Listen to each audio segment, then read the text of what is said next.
Flight Sports TV, man. That's my dude. I rolls with him. You heard what the man said. It's Flight Sports TV.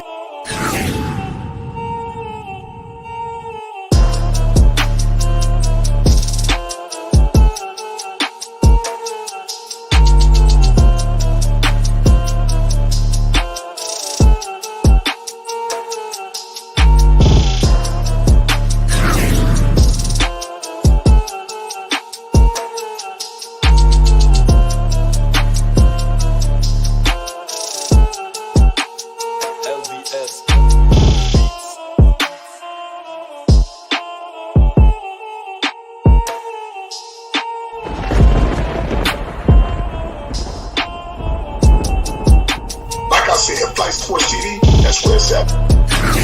Flight Sports TV.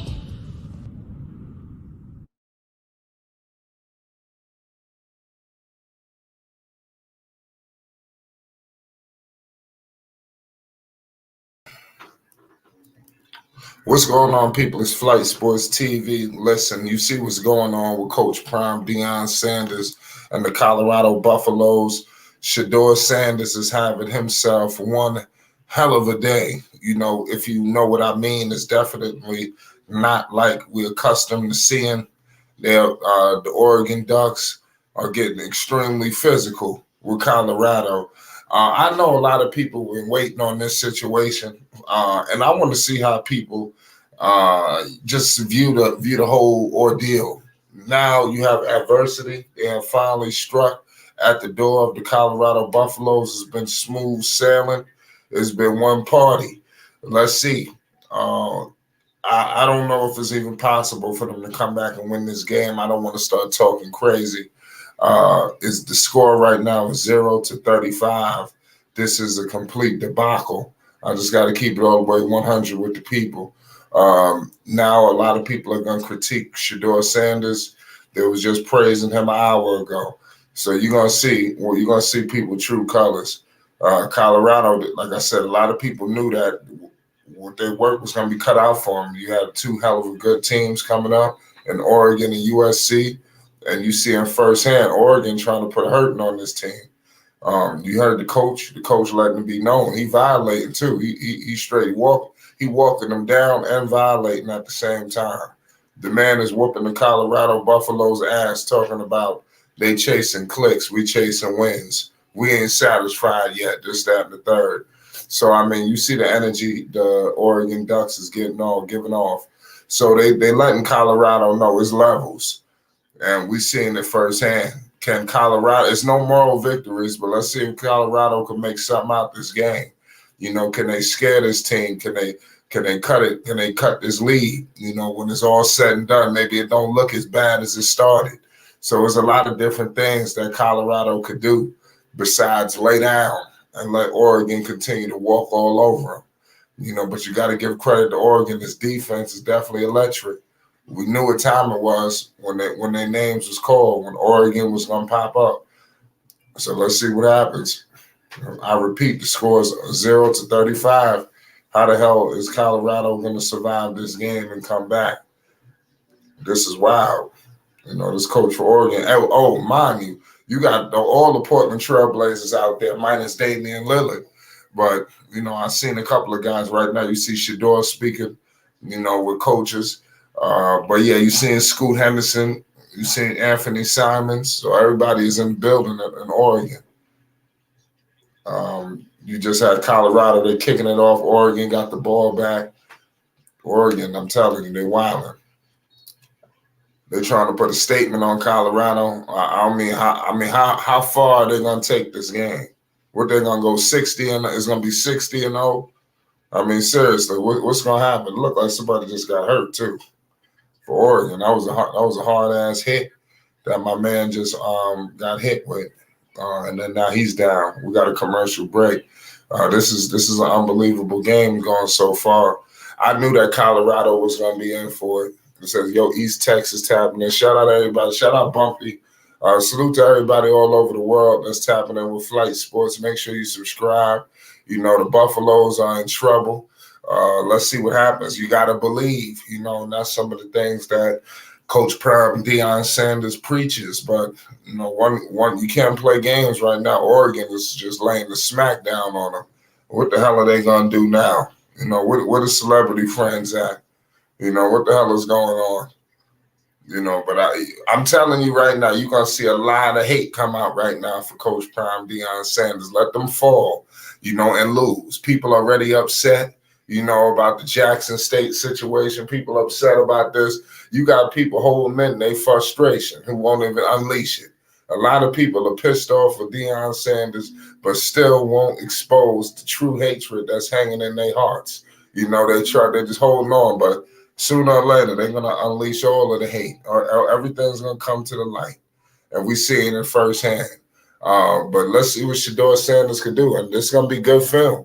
And we've seen other teams put a hurting on them. I seen Nebraska, that was a tough game. Colorado was a tough game.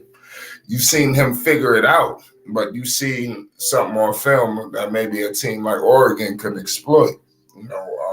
They're getting physicality. That's what it seems like. The more physical they get, the more it doesn't go in Colorado's favor. Let's see what Coach Prime could do. We all knew what this was about. Defensive line too light in the ass. There's a lot going on with that, as much as everything. They got a lot of things to work on. Colorado never was. We all knew they had some areas to clean up, but nobody was highlighting it. It was just one, like I said, it was one Cinderella story.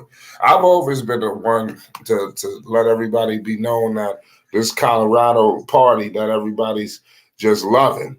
This is just, it was one big Cinderella story. And I wanted to know how far the shit was going to take them. Where was it going to end? Because it looked like this shit, I didn't want it to end. So you're telling the truth on your podcast. Great. Well, shout out Goldie. Kamani made a tackle. Shout out Kamani, it's about time. Salute to my man Nico Savage. Y'all go check out my man Nico Savage channel. Kamani McClain, he got to figure it out. Ali Payne says Colorado don't have their best player on all. That's true. I seen you up there. He said because of that illegal hit, yet no one said anything. Let you know what these people really on. Yeah, that's facts. You know what they're really on. They're really on hating Deion Sanders. Deion been taking over goddamn sports. So you think these people been happy? They got to answer all these questions about Deion Sanders in Colorado. And a lot of these coaches and teams and players know so there's areas that they need to, tighten up on. But nobody, the public couldn't see it.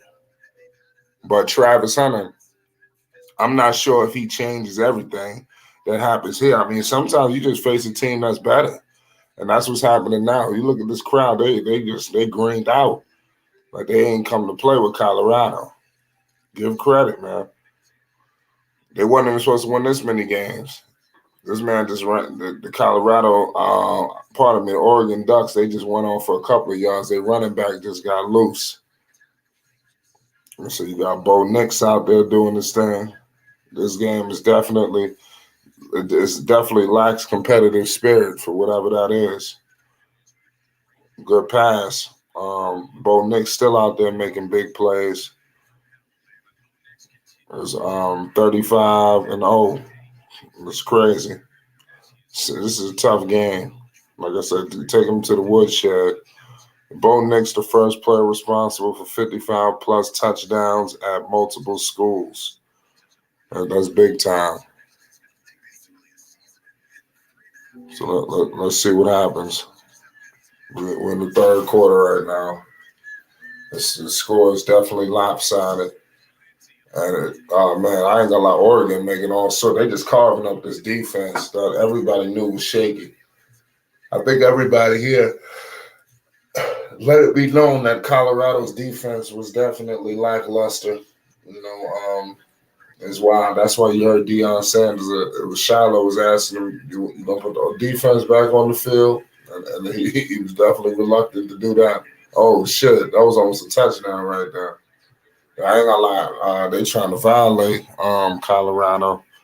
You just see the energy. It's like they trying to disrespect them. I'm saying Colorado, they got a lot of things to work on. Deion Sanders, he definitely don't look happy. People loving this right now, I'm telling you. There's definitely a lot of adverse situations that are taking place right now. Damn, he tried to Odell that shit, y'all. That's crazy. He tried to Odell Beckham Jr. that shit. They right there in the red zone right now, Oregon. They're looking for another touchdown. And let's see if they get it. Colorado, they're trying to hold down the fort. They let this team get out too far. They got out way too far. Damn. So one of the Oregon Ducks is limping off the field. That's not good. That looked like he's gonna be down for a minute. Deion Sanders over there on the side, he definitely looking focused. He got his work cut out for him. It's all not on Deion Sanders. Obviously not throw it all on him. He's definitely been elevating this team, that has holes. But the Oregon Ducks came to play. I'm looking at the atmosphere in the crowd. They weren't playing today. Give them major props. Shout out Oregon. This definitely not what I expected. I did expect a close game. They were supposed to lose by 20. I don't know if people remember. That Colorado was expected to lose this game by 20 points. So being down 35-0, I guess it all coincides. I didn't know if they would actually win the game, but I thought it would be more competitive than this one. I thought it was going to be like the TCU game where everybody expected TCU to just run down on them, especially that when the schedule was announced. You heard TCU first game, and you knew what time it was, and then Colorado beat them. So I was like, listen, you can't doubt this team. So when they was going up against Oregon, you see USC coming up, I wasn't going to doubt them. I was going to give them the benefit of the doubt and believing that they could do something. But I mean, listen, this was definitely a tall task. So my point spread was 21. That's facts.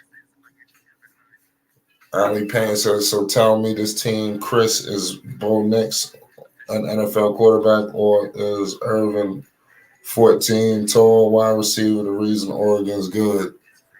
That wide receiver out there catching shit, though. Pause. We're in the middle of a commercial break. Colorado is just shitting on them right now. Pardon me. Oregon is shitting on Colorado right now. Deion Sanders, he definitely don't look like he got the answers today. He looked like he ran into a team. And this happens in sports. So we got to remember this. Sometimes you just run into a team that was better than you that day, or just better than you, period. And that's what happened. And hopefully you got guys like Rick George could see where they at. Colorado, they striving to be, one of these elite teams, one of these teams that everybody talk about in the country, and I don't think that they really chasing clicks. I think they chasing wins. I think that when you got star power like this, all that's just going to come. And I think that Deion Sanders is definitely taking the attention and all of the notoriety that he's receiving and taking it to the next. I do think that he's definitely doing that. I mean, could you blame him? I mean, shit. They got all these cameras, all this attention. He's starting to monopolize the situation. So for him and his children's favor, and obviously along with the other kids on the team.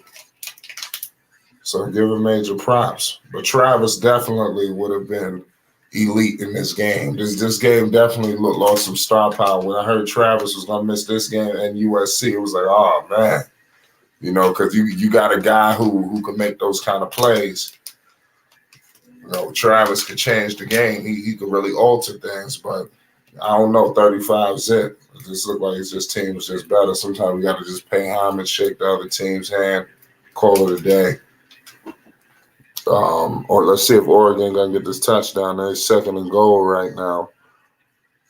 And let's see what happens. Bo Nix, big time pass, and they could not run. They could not run it in for whatever reason.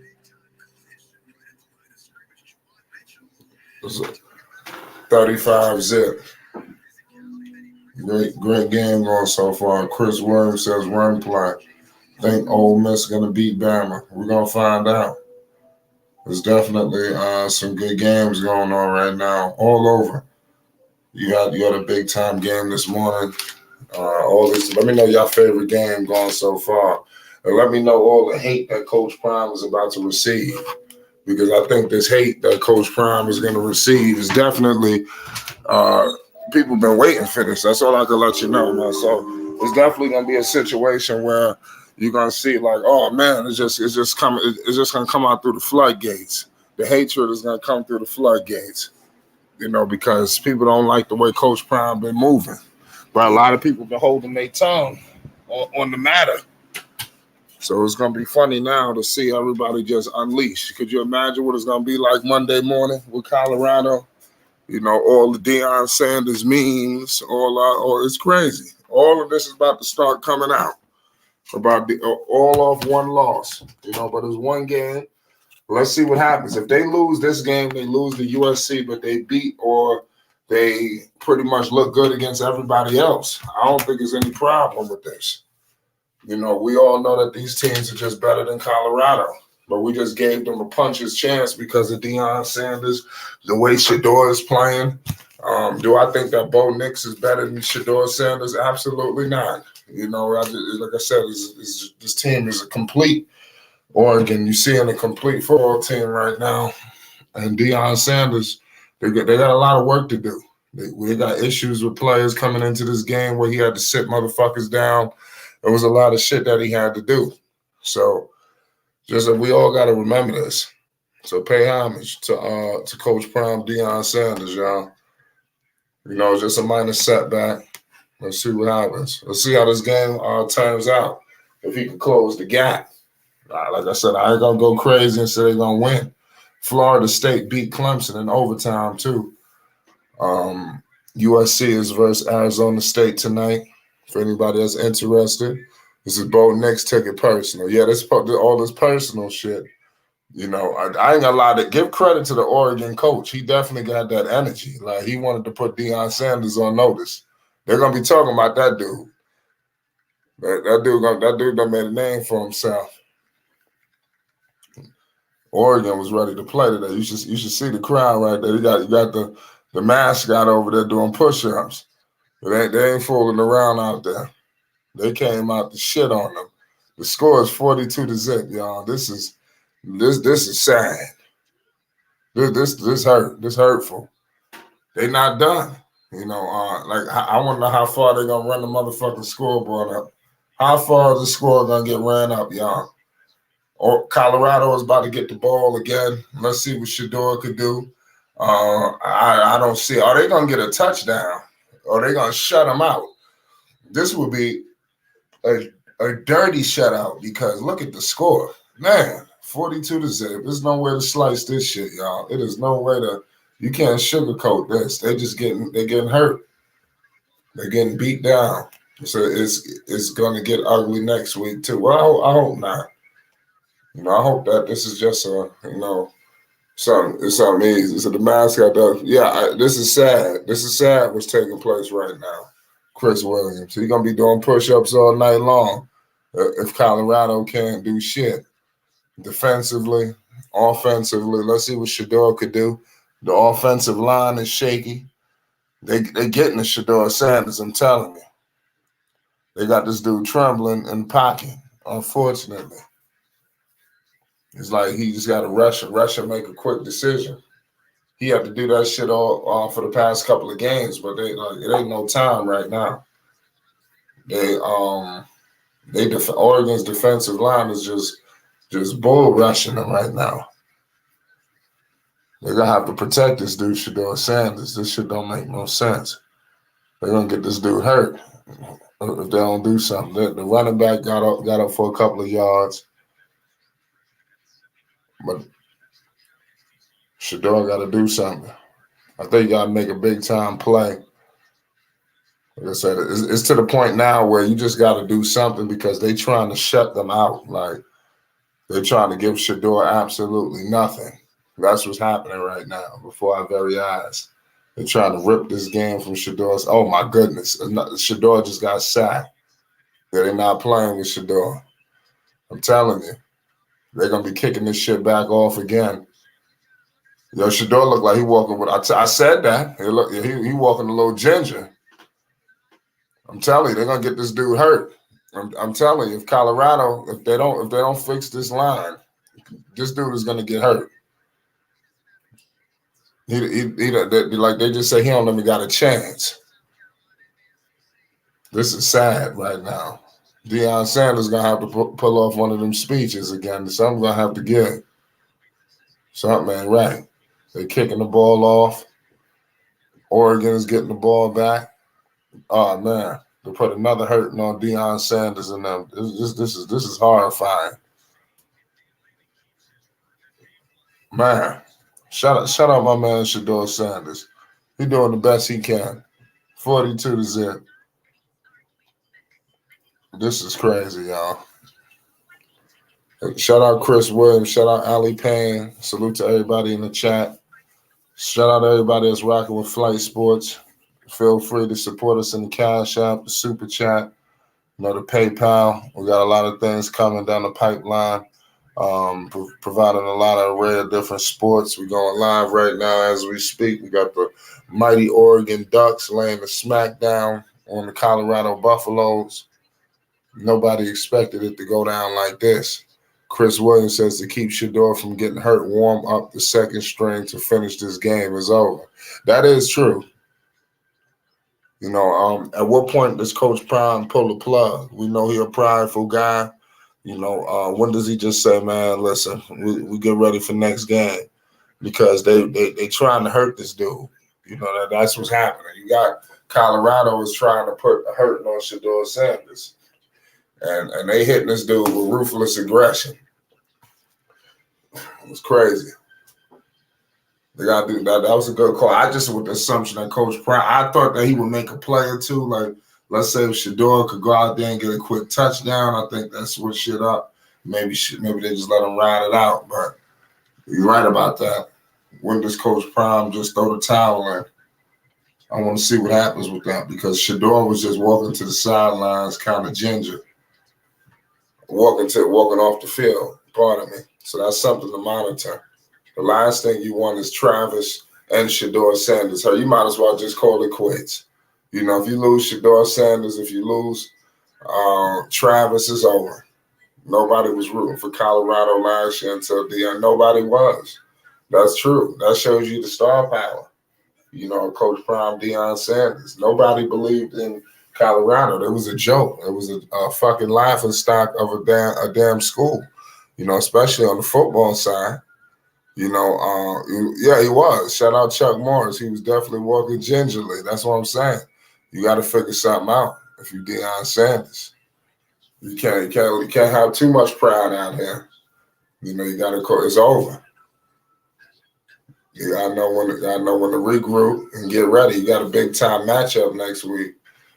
I don't make comments to people that don't show their face. Let me see. Right now they're showing some the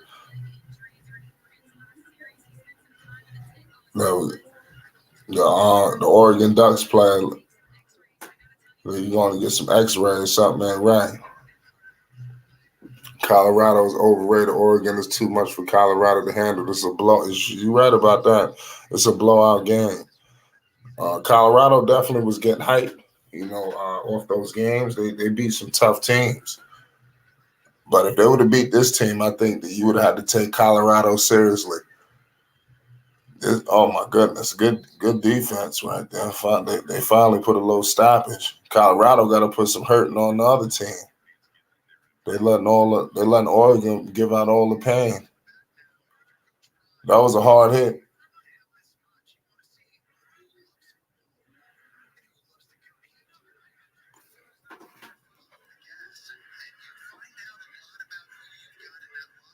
Yeah. 42 is it. What is Colorado going to do in this situation?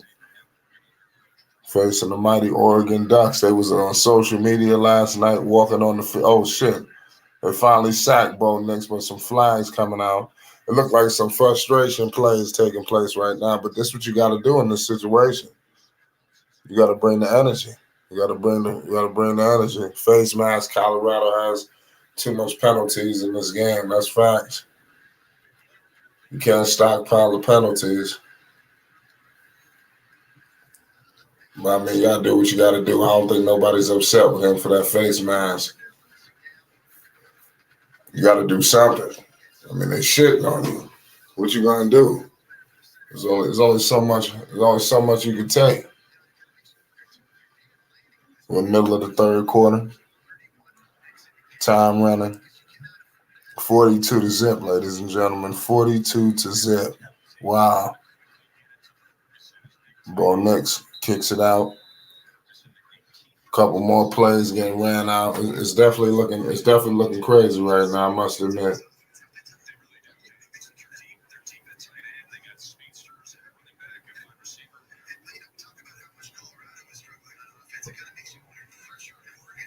It's a wild game.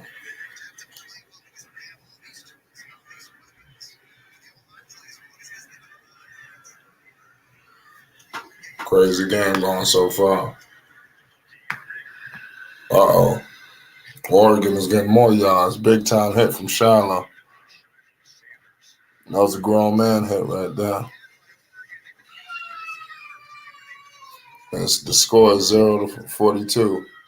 They're putting a complete hurting on Oregon. This shit makes absolutely no sense.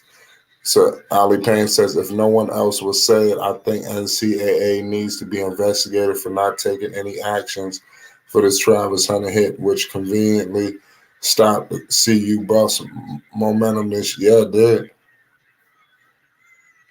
It sure did. That was a targeted hit. That's gonna be something that people do say though, believe it or not. Till tomorrow, even though they're gonna be saying this was hurting and da da da da, people will come out and say Travis Hunter, and that might be the story. Without Travis, it's not looking good. Just sad that Travis went out like that though. I wanted to see him in this star-studded affair. This just crazy. Oregon, they trying to go out for they gonna put a hurting on this team, y'all. Are they gonna get another touchdown? They just walking down the field. Oregon, Colorado can't do a damn thing, and you got Oregon just walking down the field. Every time they get the ball, they getting touchdowns. And Colorado, they at their mercy. They ought to be ashamed of themselves, man. 42 to zip. What is Colorado going to do now? Unbelievable.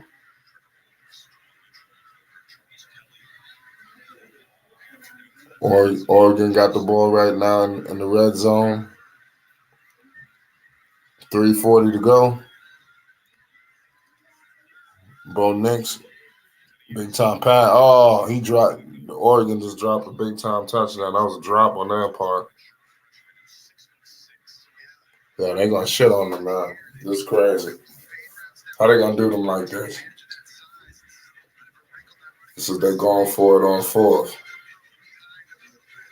Why they can't do that? What? If they go for it, they going for it. Nah, they ain't going for it on fourth. That'd be crazy if they did that.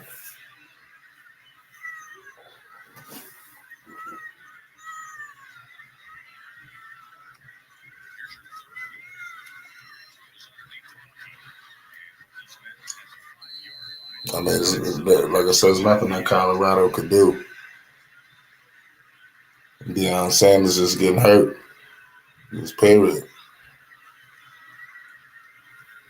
He's getting beat down.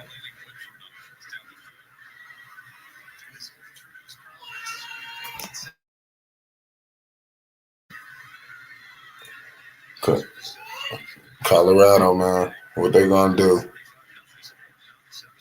If they give them a touchdown, they got to make sure they hold it down right here on fourth. This would be crazy.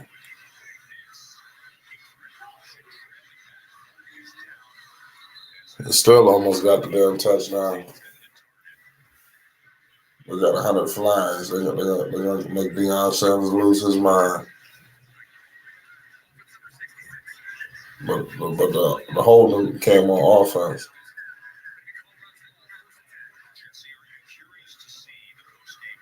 This is how many real diehard Colorado fans there was before nobody.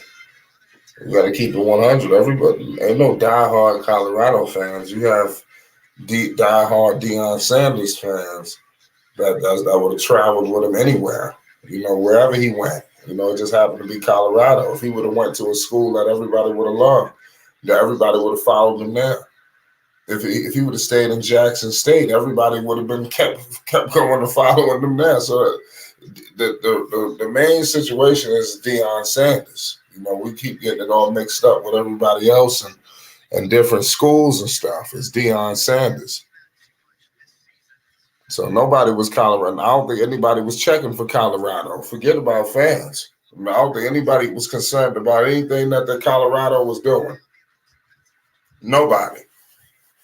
On national television either. Not just regular people. They wasn't covering no goddamn Colorado. Nothing. So there's things that you got to think about.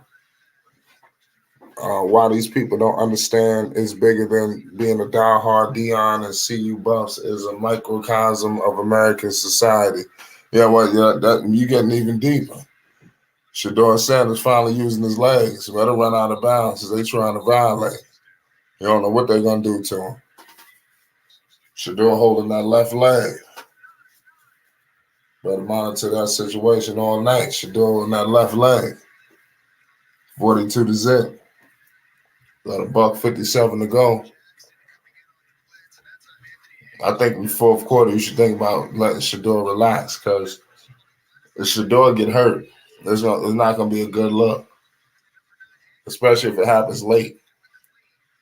If Shedeur Sanders get hurt late, it's going to be very sad for Coach Prime. It's wild. Deion Sanders they're in trouble, y'all. Shedeur, big time pass. They tried. So they're trying to make a big play. At this point, you just got to make a play just to quiet Oregon down because they're trying to completely shut you out. So you just got to do something. Can Shedeur make a play on this team? They're letting it be known you can't do shit on us. Would you imagine the shit they're going to be talking after this game? Damn.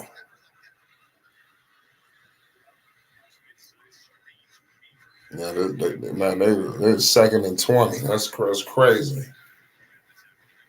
3rd down. Shedeur got to have to work on his wheels and be more evasive. That is true. That's something that Shedeur don't do. I know that he a pocket passer. That's what he want to see. That's what he kind of pride himself on. It's almost like he Tom Brady. But he definitely do need to run out in the pocket. But a lot of people knew that Colorado had their work cut out for them today. Good pass. They picked up a 1st down, thank God. Finally, they make a play on this team. So that's big. That's big. Yeah. Shout out Fan Bowl podcast. Colorado need to bring in they should, especially in the fourth quarter. You gotta make a decision. What you gonna do? Because you don't want nobody to get hurt. You can't lose Travis and Shedeur. And the way it looks, Oregon, they're going to play all the way to the clock hits 0. They're going to be going 100 miles an hour trying to violate until the clock hits 0. So you got to be careful in a situation like this. We're 2nd and 5 right now. The Oregon Ducks, man, they're killing them. They only allowed 73 yards today, y'all. 73 yards. That's crazy. This is a shutout. That's what's happening right now. This is a complete shutout in their building. Colorado did do a lot. Like I said, they showed them walking on the field and stepping on the logo. I mean, there was a lot of things that was happening that you just should have never did. I think you just need to play football. And I hope that after this loss, some of that stuff, all the hype and all that stuff slow down so we can just get back to football. That's something that we don't do enough. It's too much. Let them just go hard and not have so much hype. All this shit. What they gonna do next week? Can they continue? Yeah, Deion don't look happy. Paul Feinbaum and Nick Saban smile. I'm telling you, you got a lot of people smiling ear to ear right now. They happy as hell. They're like the gravy train is over. Nah, Colorado has so many penalties. It shit don't even make sense. 42-0 at the end of the third. 42-0. It's looking like it's gonna be a shutout. 12 more minutes of pain. 12 more minutes of pain, ladies and gentlemen. Man, I thought Deion was gonna do better than this, y'all. I'm hurt for Deion Sanders and the Colorado Buffaloes. I just hope his celebrity friends stick around, in this loss. All these people. I got to keep 100 with you. I like some of these guys, but you do have people that was running around for clout. A lot of people wasn't messing with Coach Prime Deion Sanders. So you got all these celebrities ripping and running, trying to get some of this clout, trying to get some of this fame. I got to keep 100 with you. They was doing a lot of them. I'm not shut up, Gilly, Wallow. And they wasn't even going hard. They was around, but they wasn't all in the forefront and doing all this crazy shit. But you had a lot of people seeing what Deion was doing. They said, "Oh hell, no, we got to get down now." And they was down. Pause. So it's crazy. I want to see what happens now. I think they need to slow some of that shit down anyway. Having a DJ and the goddamn, what the hell is this? They need to stop playing. They need to understand that you got teams gunning for them. Don't mess around. Don't mess around. I hope all the significance of the number 42 in Black history. Break it down, Allie Payne. This is definitely a hurt.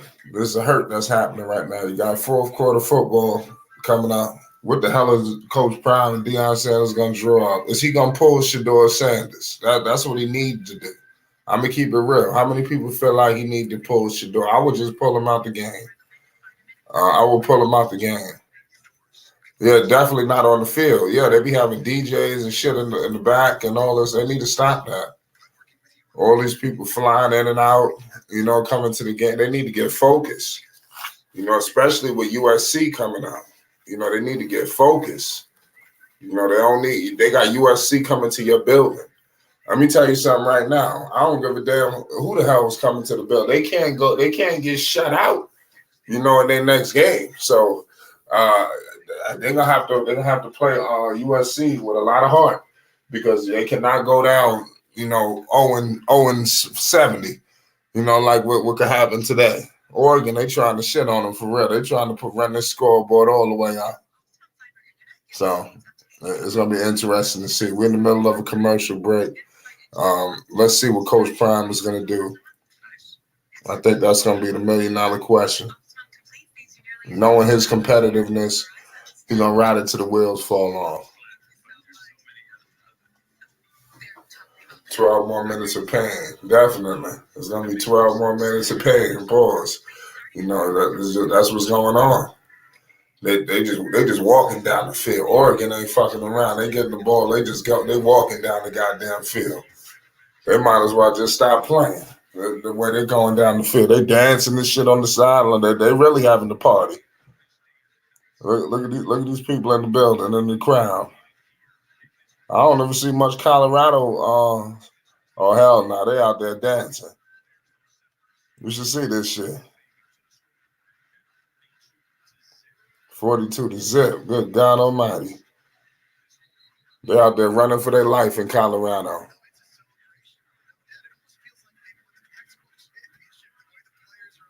It's crazy. You got Miami beating down Temple. A lot of games going down in college football today. Salute to all y'all in the chat. Appreciate everybody for tuning in with Flight Sports as we provide you some updates on this game. We got Deion Sanders, 3rd and 19. He finally making a run for it. He using his wheels. There we go. Go all the way. First, okay, he ran out. See, he need to do that shit more often. You know what he just did right there. He need to use his wheels because I think that's something, especially with no Travis. You know, you need to use your mobility. That's very important. Mobility. Deion Sanders. Oh man. Oh damn. What's that? This dude Shador just got sacked again. Man, what the hell was that? See, that sack was due to his goddamn line. It's like he ran his damn player into him. This goddamn man, this is crazy. It's getting silly now. Shador struggling. He's struggling. It's definitely not. It's not all smooth sailing today. This is not. If this was any other team announcer would be speaking on, it's not professional to run up the score, but when the coach is Deion, his people best get a cheap shot. It's cool. Yeah, that is true. Because they're trying to put a message on Colorado. They jumping the line. Yeah, they going crazy, dude. They're not playing. You got a false start on Colorado. That should have been offsides on Oregon, but I mean, it is what it is. But yeah, they trying to do him dirty. They dog walking him right now, y'all. They dog walking him.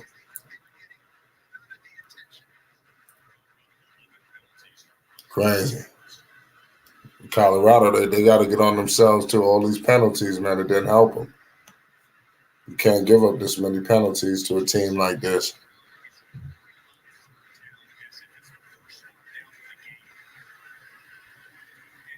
Nick Chubb tore his MCL. Salute to Nick Chubb. Nick Chubb is a problem.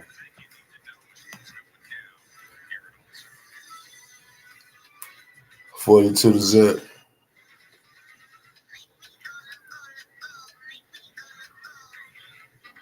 Crazy game going so far. Can't believe Oregon, man. They're getting dog walk like this, man. I mean, Oregon dog walking them like this. Deion Sanders. They ain't got nothing good to say now about him. I can't wait to see the hatred that comes out of people, you know, behind this. People are going to show their true colors, I'm telling you.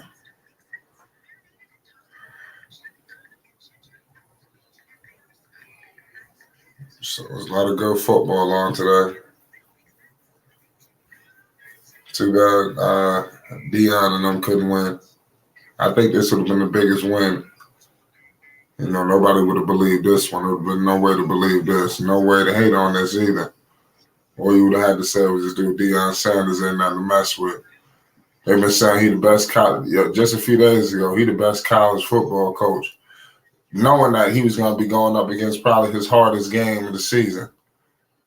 You know, just setting them up, you know, to tear him down. That's what these guys do. They set him up just to tear him down.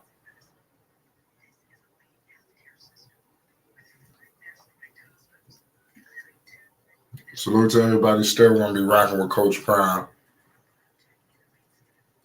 and not show too much hatred. You know, but I mean, listen, Oregon is just a better team. Sometimes you just got to say that. The other team is just better. Can't do nothing.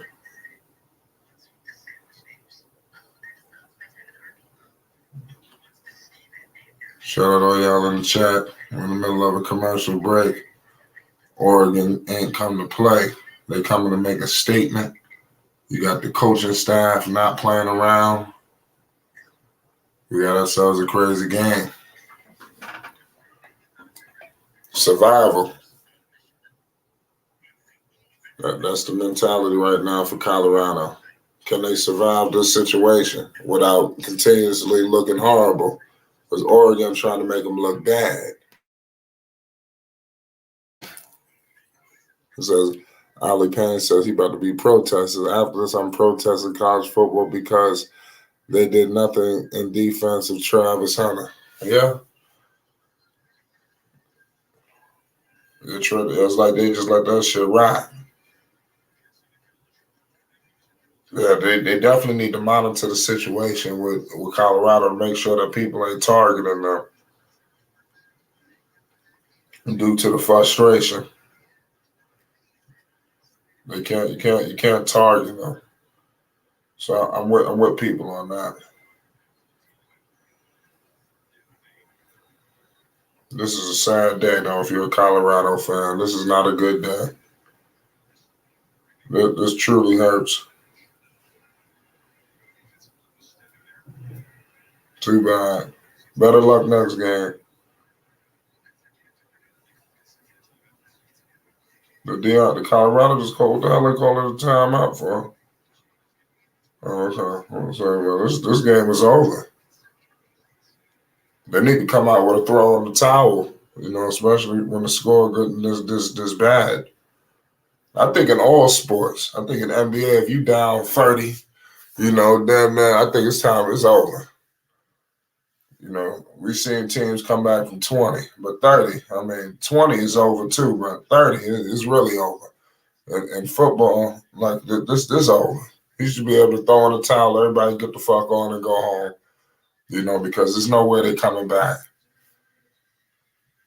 There's no way they're coming back.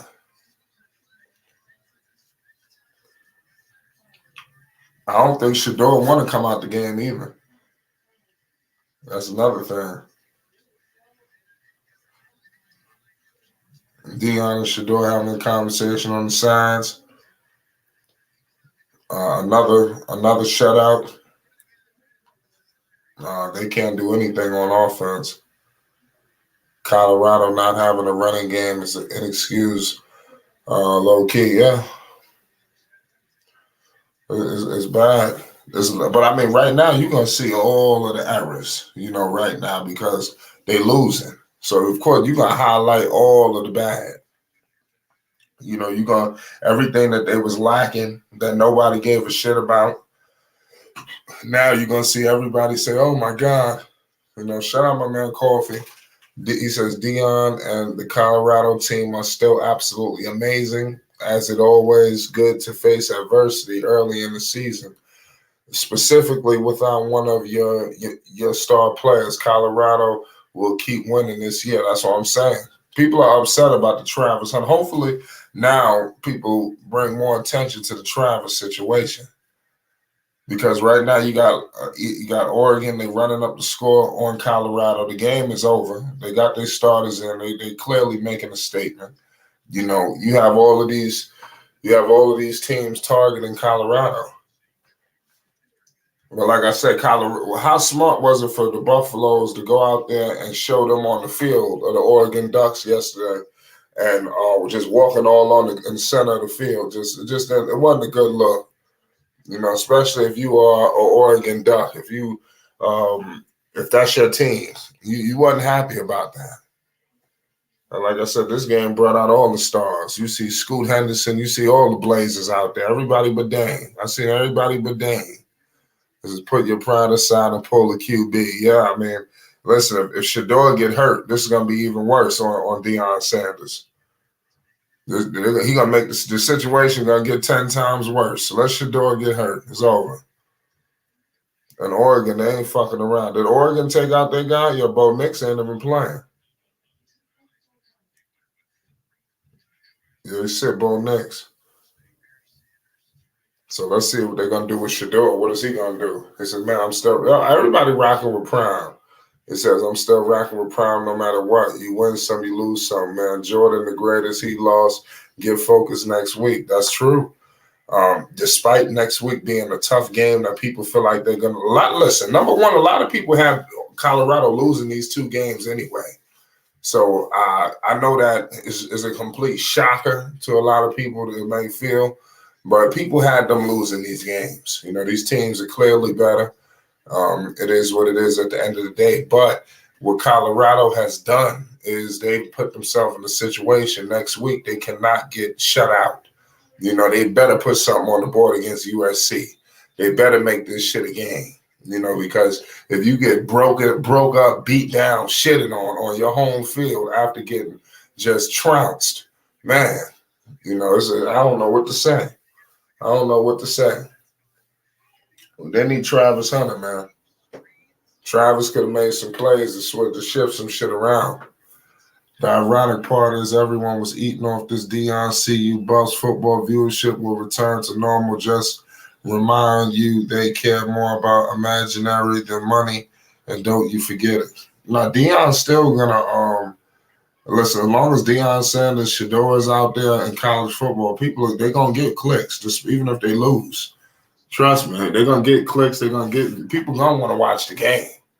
I don't think that next week's game, Shador versus Caleb Williams, that's going to get a lot of viewership. I just want to let everybody know that despite this low, that's not going to change shit. It's not. It's still a big game. You got two Heisman candidates. Obviously, Williams looks like he's more naturally talented, but you have Shador Sanders looking like a workhorse, who have worked himself into a situation that he's in. You clearly see Caleb Williams with God-given abilities. You're able to throw the goddamn ball off one arm across the field. I mean, it's just he on some goddamn home shit. Somebody says no targeting. So Deion think he getting targeted out there. I can't wait to hear what he got to say after this.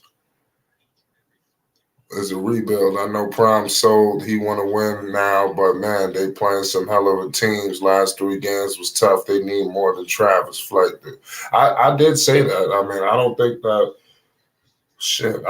Travis Hunter just changed everything. Not in a game like this.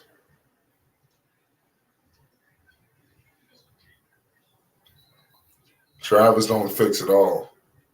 That defense coordinator wants to be there next year. Warren Sapp. Yeah, I heard about Warren Sapp. They gonna fix some shit up, man. There's some areas to clean up. Everybody just crowned Colorado, which wasn't smart. They crowned them already. They got out to a great start, and everybody just crowned them as the next team. But it's tough to win, man. Give them credit for the games that they won. Nobody expected them to win this much. Shit, everything else now is just extra.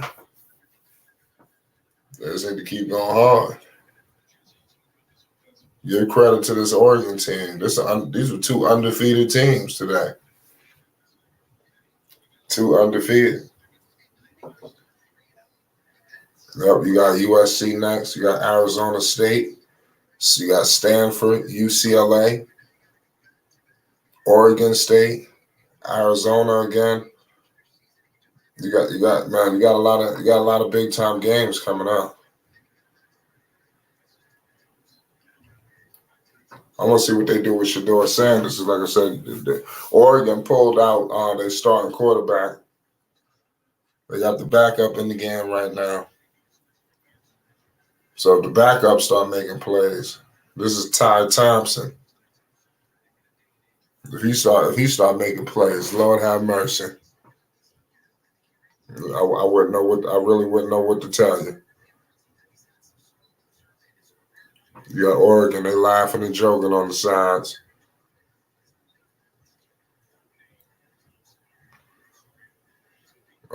Big time scramble, out of bounds.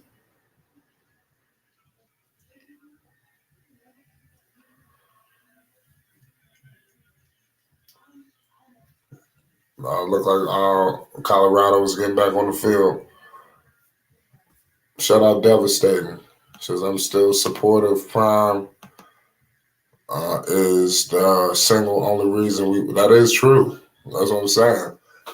And that's shout out Devastation, because somebody said that I think Ali Payne said like the viewership gonna go back to normal. I mean, people still gonna want to see Coach Prime. You know, at the end of this game, he gonna have some speech to flip everything. I mean, so Deion Sanders is like a master marketer speaker, you know, so he gonna come out here and say he was targeted. You don't know what he might do, you know. He's gonna say it's gonna be something. Trust me, Deion gonna have something to say to have everybody for just going off. So just everybody just sit back and just relax. That Oregon coach told his boys this is not Hollywood. It says, "LOL, they playing for click." That was crazy when he said that. You know, so but I think that he wrong on that. He got to just force his guys. I don't think that they just playing for clicks and all kind of bullshit like that. It's bigger than that. They really want to win, you know, but I think they really doing everything else too.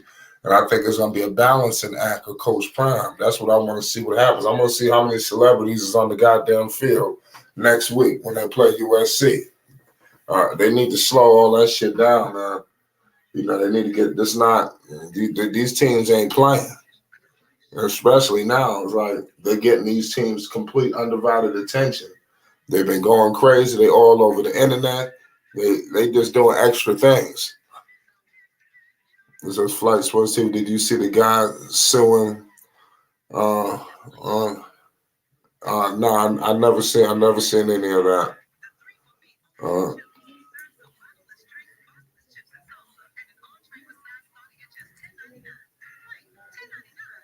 No, I've never seen any of that. We're in the middle of a commercial break right now.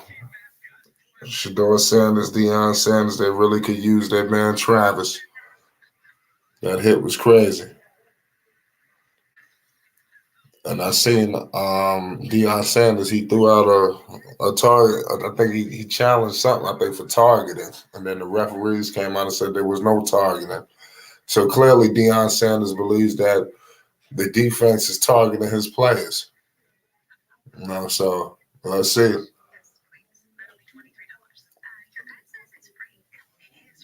They just got to make sure that they don't get this man hurt. That's all they got to make sure. They got to make sure they don't get this dude Shador Sanders hurt. If they get Shador hurt, they're screwed. It's really over.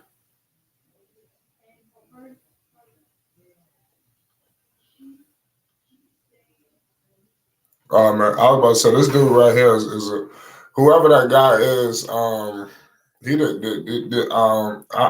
not gonna speak on that right now because I gotta go and watch it. But now that whatever you sent me, I do know who that person is. You got a lot of issues going on with that whole ordeal. A lot of hate. You know, we just had a guy on the show not too long ago who was bigging up this guy right here who was running around, you know, speaking this bullshit. You know, but I'll speak on this another time. You know, I ain't gonna just go off the top. You know, because I don't operate like that. But salute to everybody in the chat. This is a big time shutout going on right now. So come on, Prime, take your sons out, man. Shaking my head. Yeah, Deion Sanders.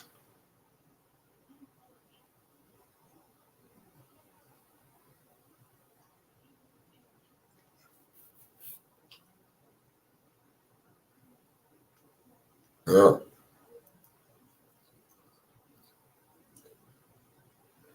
0-42. This is crazy.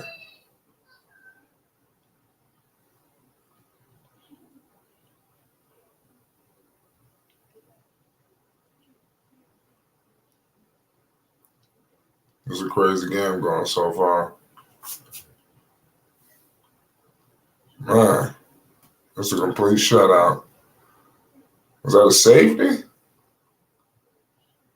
Man, they're not giving them nothing.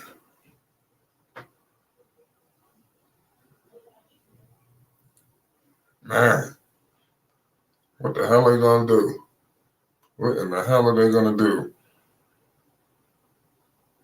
This is sad. Ooh.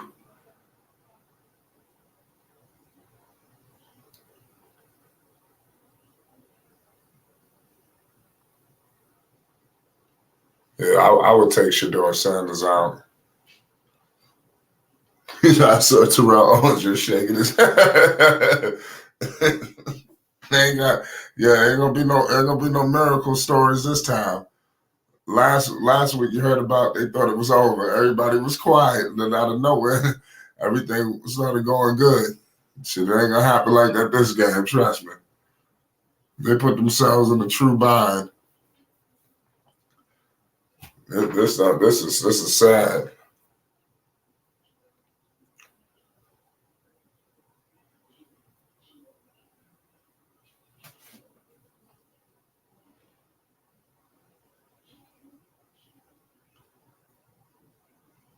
This is sad.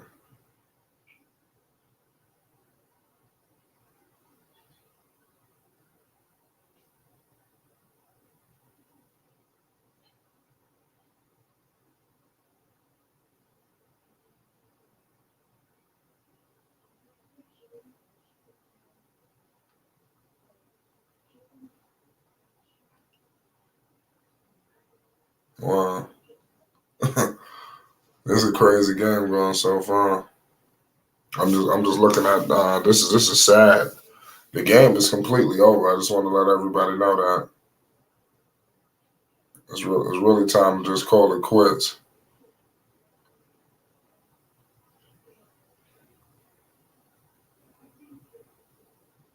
This is wild.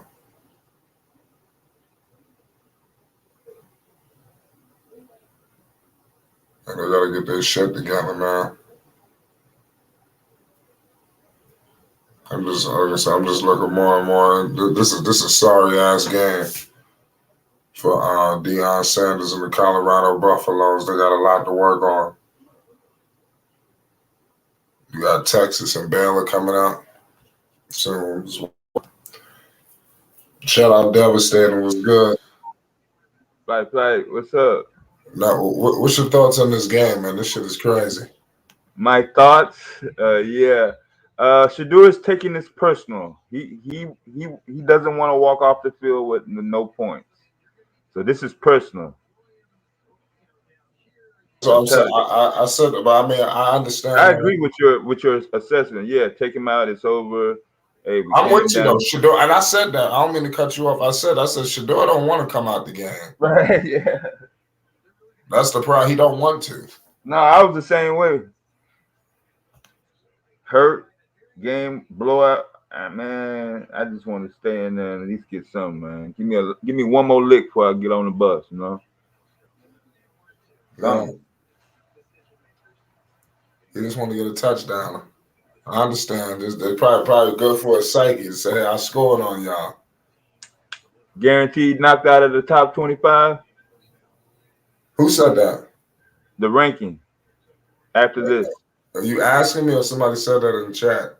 Nah, I'm asking. You said they're going to get knocked out of what? The top 25? Yeah. I don't know. We're going to find out. I don't know. I'm looking at the Oregon schedule right now. I don't know if they're going to get knocked out. We're going to find out. I know if they lose to USC next game. USC, they're the fifth ranked team in the nation. Yeah. So it could be another dog war. I just saw his commercial. Who, Williams? Yeah. Oh yeah, they're in position to do like a superstar. Yeah, they got him all set up.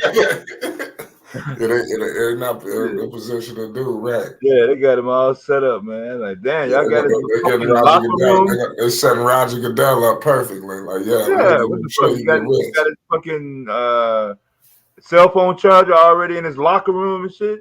It's crazy. With an LED light, yeah. What I will say is this: I'm gonna keep 100 with people. I know Shador got the ball. I wasn't a huge college football fan, but what I am noticing is that the college football, the energy is crazy. Just the way people go hard for their teams. It's definitely a cult-like following, with college football. That's what I've been noticing. So give major props to everybody that's rocking with college football.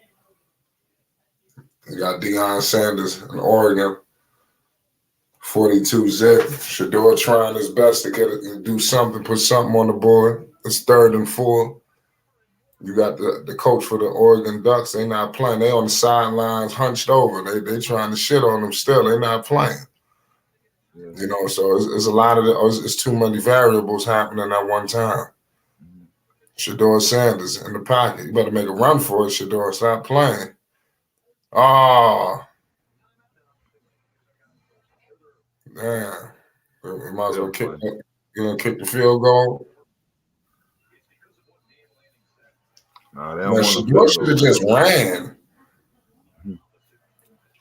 Okay.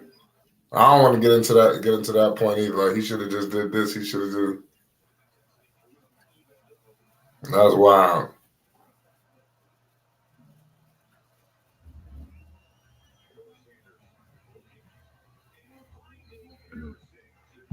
Yeah, he didn't want to go in the locker room with nothing, man. Just go and give him a touchdown so we can sit down.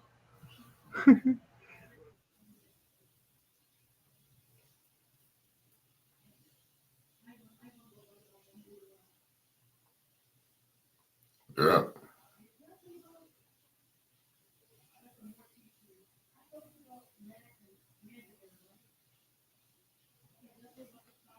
Yeah, this is a crazy game. Yeah, a lot of people gonna show their hatred. I'm just seeing a little snippet of people showing hatred.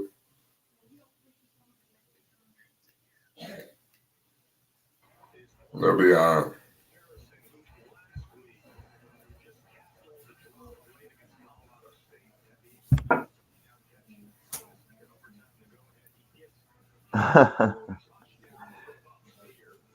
No, we're gonna talk about the game. Shit, stick with your team. Shit, don't throw them under the bus now. Just stop talking about the game. Just say, who cares? Yeah, the game is over. Yeah, But it's been over. Yeah, there's a lot actually, to talk about. I'm saying the game was over at halftime. Really, when you get all through with it, you're gonna give up 35. I mean, what were you really expecting? That is true. I wasn't expecting a blowout though. You say you wasn't? No. It's definitely a debacle. It says they're not my team. Yeah, I also wasn't counting Hunter to be out. That changed a lot. You know, that's big when you lose Travis Hunter. That was definitely hurtful. Yeah. Because Deion has done a lot talking because he's great at it and he's trying to send a recruiting message that Colorado is the place to be. The Lannings of the world are scared to death of what Deion has built, so Lanning can't take his shots now while he can. But I'm looking at Skip Bayless, Oregon football coach, taking shots at Deion Sanders. Yeah, Skip Bayless. I'm looking at a post from Skip. And he said the Cinderella story. The Cinderella story is over, man. Right? They're fighting for clicks, we're fighting for wins. We're talking about it. Right? Every moment. The Cinderella story is over, man. I said that. This was a Cinderella story. He said the Cinderella story is over. That is what was going on with Colorado. Yeah. It was crazy. They'll be all right now. Yeah, it'll be all right. Yeah, he's still the only reason why we're watching the game. Yeah, I don't think he'd be going live if he wasn't coaching. Man, nobody would give a shit if it wasn't for Deion Sanders. And Shador too. I mean, of course, everything associated with Deion Sanders. See, people just look at it just Deion, but Deion brought on all of them. Yeah. So it's everything that comes with Deion Sanders. Yeah, there's more than memories. Yeah, you know everything that comes with Deion Sanders bring all the talent. Everybody wanted to flock to come to Colorado for who? For Deion Sanders. Yeah. Yeah, every wide receiver couldn't wait to get a wide open breakaway touchdown to do his dance.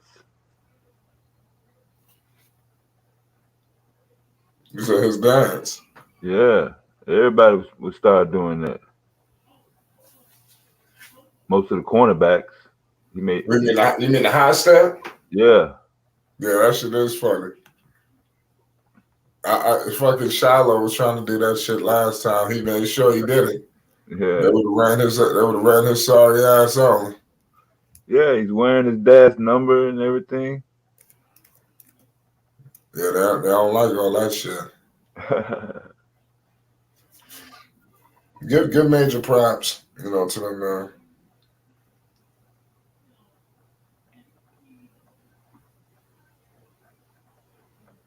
Shit's crazy. Yeah, they got a KFC commercial.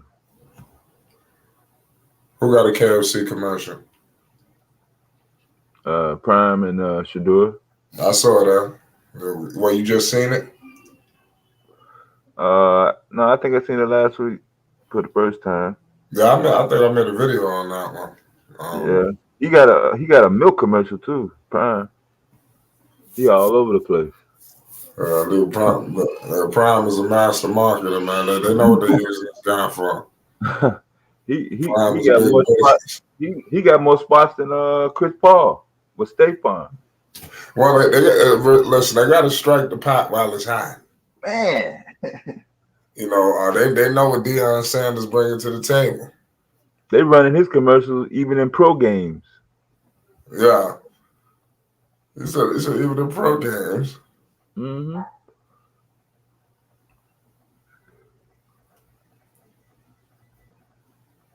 Yeah, it's definitely crazy. Salute to all y'all in the chat. Crazy game going so far. Definitely not what we all expected. Nobody wanted to see Colorado get just shellacked like this. How sad, is this? Seriously. It's hurtful. Shador didn't go out with a goose egg. Yeah, Shador, he'll be all right. Oregon, it was a tough team, man. So there's people gonna say what they want to say, but this game was tough. Yeah. They should bump him up to at least like 7 or 6, depending on who loses tonight. After this, since I'm from Arkansas, I'll be in the middle of the Arkansas LSU brawl. Where? LSU and Arkansas. That's a rivalry game. Oh, when that game come on? After this.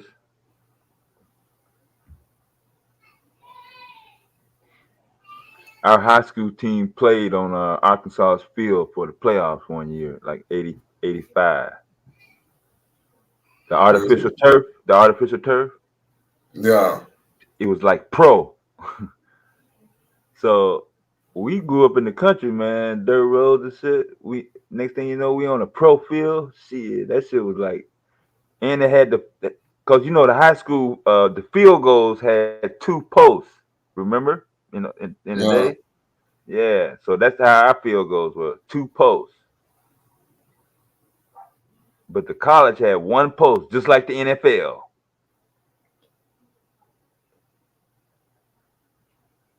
And man, we was out there trying to kick field goals before the game, running all types of routes. We ended up losing, but that was the only time we played on a Division I field.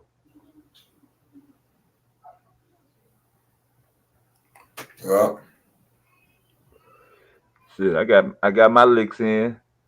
I played the same position as Deion. I tried to get some picks, man. Shit, he wouldn't throw it my way.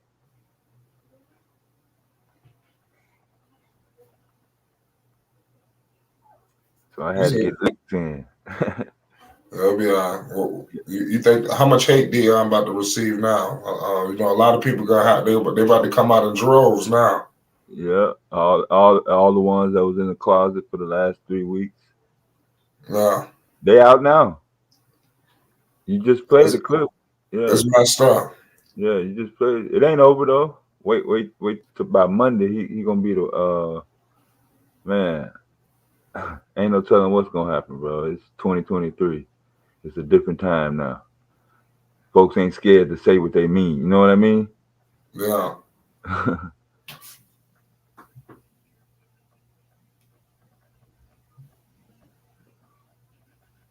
I'm so not afraid to say what they mean.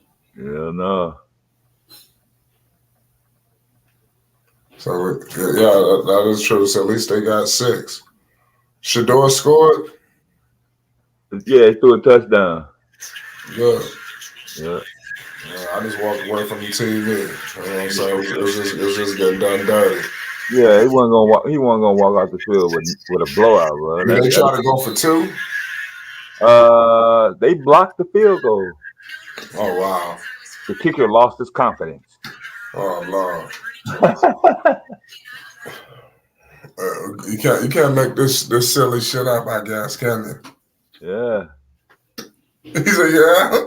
hmm The kicker can't even get his stats in. You know, he could have been working on a streak for most consecutive games with an extra point or some shit. You know, but nah, he lost his confidence due to the thrashing of the Ducks.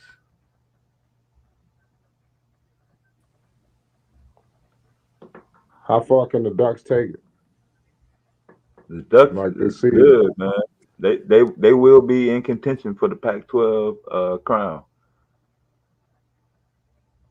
Yeah, they definitely look dangerous. Yeah, they'll be right there, man. Whoever on the opposing end, they probably gonna have to go past these motherfuckers.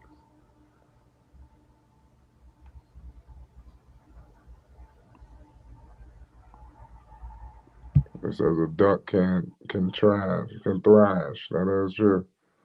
I mean, they look good, man.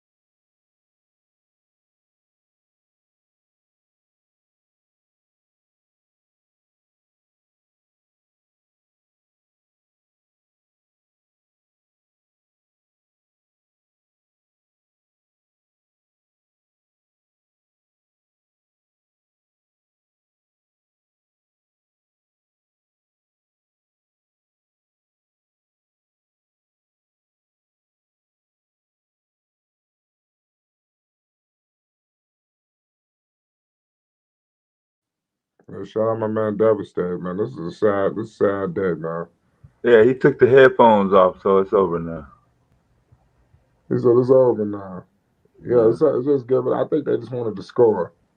yeah, that's what I'm saying. He wasn't gonna walk off the field, even if he would have called and said, "Hey, sitting in the back end." He would have begged at his dad.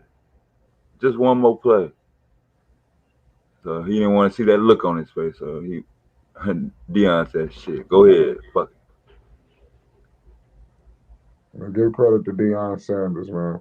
Yeah, You know, hopefully people stand by Coach Prime. You know, even despite a loss, just because you lose, you know, it's not the end of the world. yeah, yeah. That game next week, that is the hottest ticket in town now.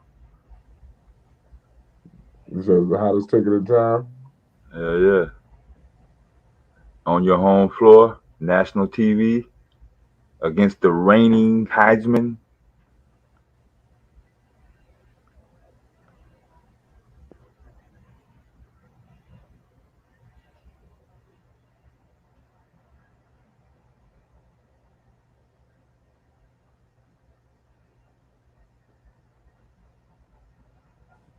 Yeah, definitely don't make no sense.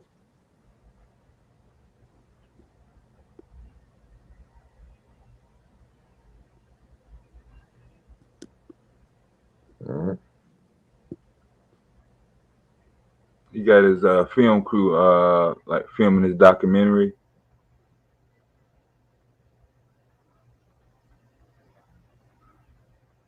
gonna The game do is over, man. Oregon, beat Colorado. Bo Nix.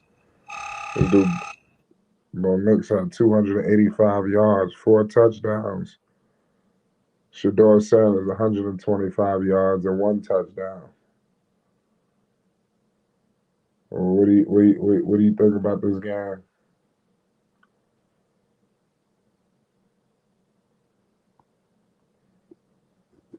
This was a debacle. Put down in the chat now. What's your thoughts?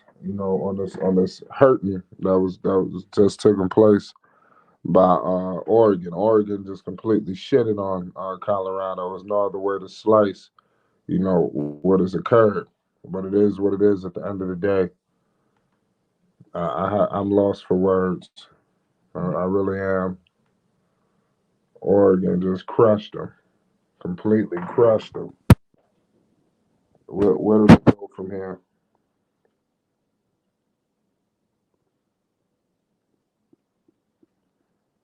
Where does Colorado go from here? Coach Prime, Deion Sanders, he was really good, but now it's time to see how he faces adversity. How he looks at adversity in the face, and how does he deal with it? Everything just been smooth sailing for this team, for these players. Now they're gonna be looked at like, what y'all gonna do? What y'all gonna do? How many people gonna show up now? Who gonna be flying in and out now? So because it could potentially get rough. As these games continue to just elevate. Things could get crazy. So I want everybody to understand that. So don't forget. But salute to all y'all.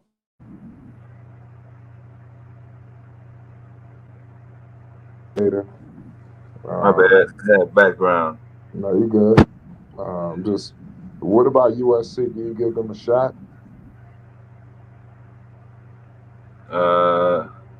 It's gonna depend on Hunter. No Hunter, So it's Hunter not. changed everything. Yeah. If it's no Hunter, man, it is looking really bad for them.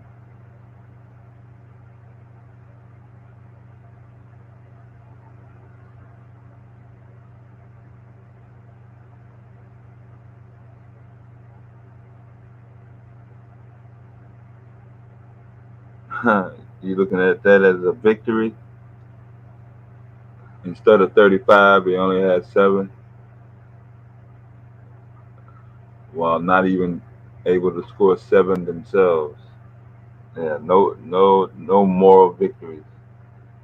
Just take the loss, take the L, and get ready for the top-ranked Heisman on your home floor, home field advantage. Yeah, that's right. They said they held Oregon 7. Shout out Trent. They held Oregon just to 7 points. They just got out to a crazy start. There's some things that I'm pretty sure they could clean up. There's gonna be some areas that you can slice and dice this game and to figure out how it can be best suited in Colorado's favor. So it's some things that they got to work on. They got USC coming up, but it is what it is. You can't get this game back. All I'm saying is they just need to make sure that they beat everybody. If they just beat everybody else. If you struggle versus the best teams, people could live with that. Just don't lose to nobody else. If you're gonna lose to USC, that's fine, but you got to make sure you walk down everybody else. That's just how I feel. Everybody's ranked except for 2 teams. Yeah, I think they're gonna be fine. Yeah. They'll be all right. Salute to everybody. Somebody Trent says lesson learned. There's definitely gonna be some lessons learned out there. College football ain't nothing to mess around with. Period. Deion Sanders got took down to the woodshed. They shut him down. Give props, man, to Colorado. Everything was good with that. But Lamont says Flight Sports Team Colorado will lose We lost another 3 to 5 games, but the conference is stacked. Well, I didn't say that losing was not. Listen, I'm letting it be known that USC is coming up next. That ain't nothing to fool around with. Yeah. Win some, lose some. Don't overreact. You know, Bucks will be fine. They'll be all right. I mean, this wasn't a good look. I mean, You got the press conference? nah. Do you? I'm trying to get it now. Yeah, let me know if you see it. Or you can pull it. You can let's get an ear what they saying. I doubt they put the camera in front of Deion right now. They probably put it in front of the other guy. Nah, he's gonna keep a camera in front of him, man. I mean, they might show his face, but he ain't about to do no talking. He's gonna do some talking. He's not gonna dodge it. He's gonna be right there.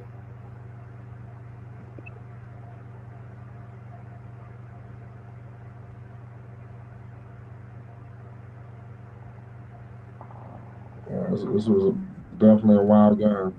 What's good, Dex? What's your thoughts on this debacle? Yes, Colorado didn't come with the same intentions as the Oregon Ducks. Oregon Ducks moved to 4-0, and they probably might jump up in the rankings, get into the top 6, and Colorado's going to drop. They probably drop 2 slots. They won't drop too far based on Oregon being the higher ranking team anyway, and came in as a 3-touchdown favorite and covered this game easy. Deion Sanders had a despicable day, and Bo Nix was pretty pedestrian. I mean, 276 yards. He less than 8 yards per play, and he had 3 touchdowns, 1 interception. So that's a pedestrian moment. He wasn't outstanding. Had some way out Heisman catapulting to put him above Caleb Williams, but he did have a very efficient day on the field, going for 28 of 33 on the Tundra. So he only had 5 incompletions, and that was good in itself. It showed the level of efficiency for this 40-year-old version.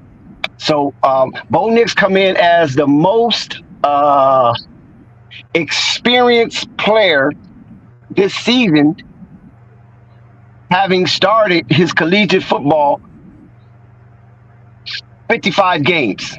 So I don't think nobody in college football history has started 55 games. So Bo Nix, the 40-year-old version, did his thing. He was not stellar, but he was good enough to make Colorado look really shitty. And let's unbury the defense, because the Colorado defense was so porous. They was Swiss cheese. They was Matador. They couldn't even stop a cold on a summer day, and let alone the defensive backs guard a parked car. It was just crazy how Deion Sanders, Coach Prime, reiterated oft times that for the defense to watch for the shallow crossing routes. Bo Nix was doing that all day. This guy had 28 completions, only 276 yards, and less than 9 yards per play. So that's a lot of dinking and dunking. When you want to say dinking and dunking, Bo Nix did a lot of dinking and dunking. Because if you have 28 completions in the college game, your number should be astronomical. And that's not the case. So he didn't do anything spectacular, but he really didn't do anything to hurt the team except that one interception that the defense came up with at a crucial moment to try to thwart the momentum of the Oregon Ducks. But yet Oregon Ducks got back on track, and they continue their explosive offense by deking and dunking and getting a lot of yak because of the missed tackles of the Colorado defense. It's abhorring to witness a defense whose coach and coaching staff have shown such bravado. The defense just let the whole Buff Nation down. The offense wasn't anything spectacular either. So Shador was on his high horse all game because he couldn't get enough time to set himself and throw the ball downfield. Because we already know Shador is very meticulous. You know, he's not wild. He's not going to just take no crazy chances. This is not Brett Favre, okay, in a Colorado Buffalo uniform. This is a meticulous guy who has been mentored to some degree by Tom Brady, who is the ultimate meticulous GOAT of all time, spinning that ball on that 100-yard tundra.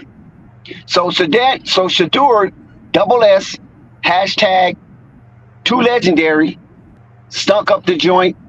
This was not a game where he wanted to display this kind of demonstration, but let's give it to the Oregon Ducks. They came in, they completed the job that Colorado State wasn't able to complete, and Colorado Buffaloes seemed like they didn't have a chance from the onset of this game.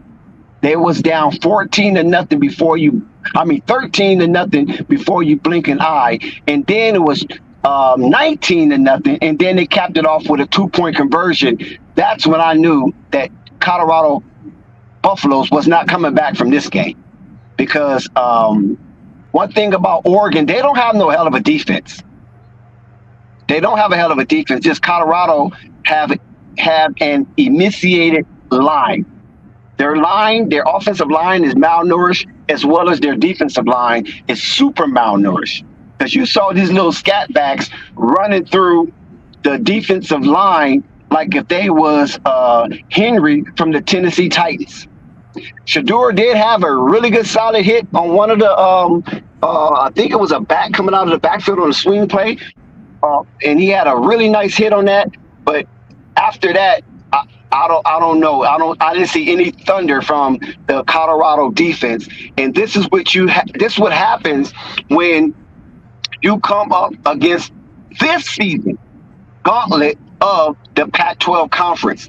These guys are ready to play. They're not bullcrapping. They fell short last season of making the playoffs, where they had a couple of teams that was really good, Utah and USC, and based on their loss situation, they was ineligible to qualify for an extended season, and that was the college football playoff scenario. Now, we saw in the past how the SEC, regardless the outcome of their conference championship, we have seen the loser of the SEC championship game still qualify and make the playoffs, which is bullcrap, and they need to make a rule where only conference winners are eligible for extended play into the college playoff. So the Colorado Buffaloes, they have a lot to sew up on that defense and the offense. Shout out to Shiloh Sanders. I said Shador earlier. Shiloh had that hit. Shout out to Shiloh Sanders, who tried to muster up as much as he could. Shout out to Cooper to some degree, because they was targeting him all day. And, he did have some stand-up plays, but he had that crazy pass interference in the end zone, which was really devastating at the time. And then stupid penalties by number 55. I don't even want to say his name.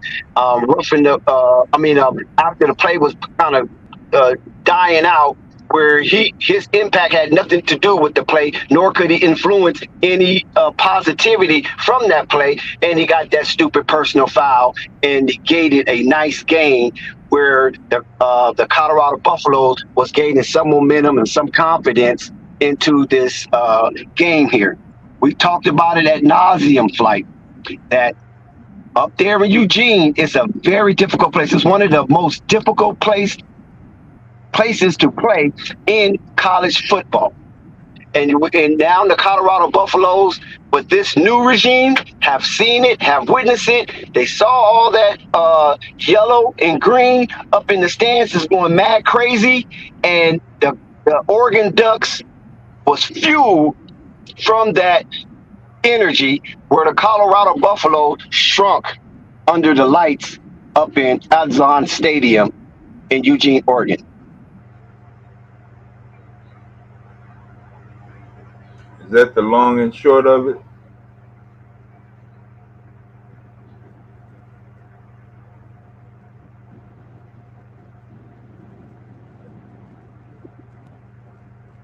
So you believe that they shrunk under the bright lights? You said, do I believe Yeah. or did I witness?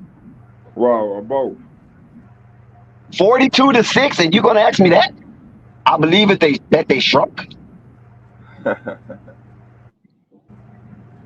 Yeah. What you think, devastating? Yeah, I'm still trying to figure out what happened. Felt like I got a Greyhound bus. More like a Mack truck. Yeah, I was sitting on that bus.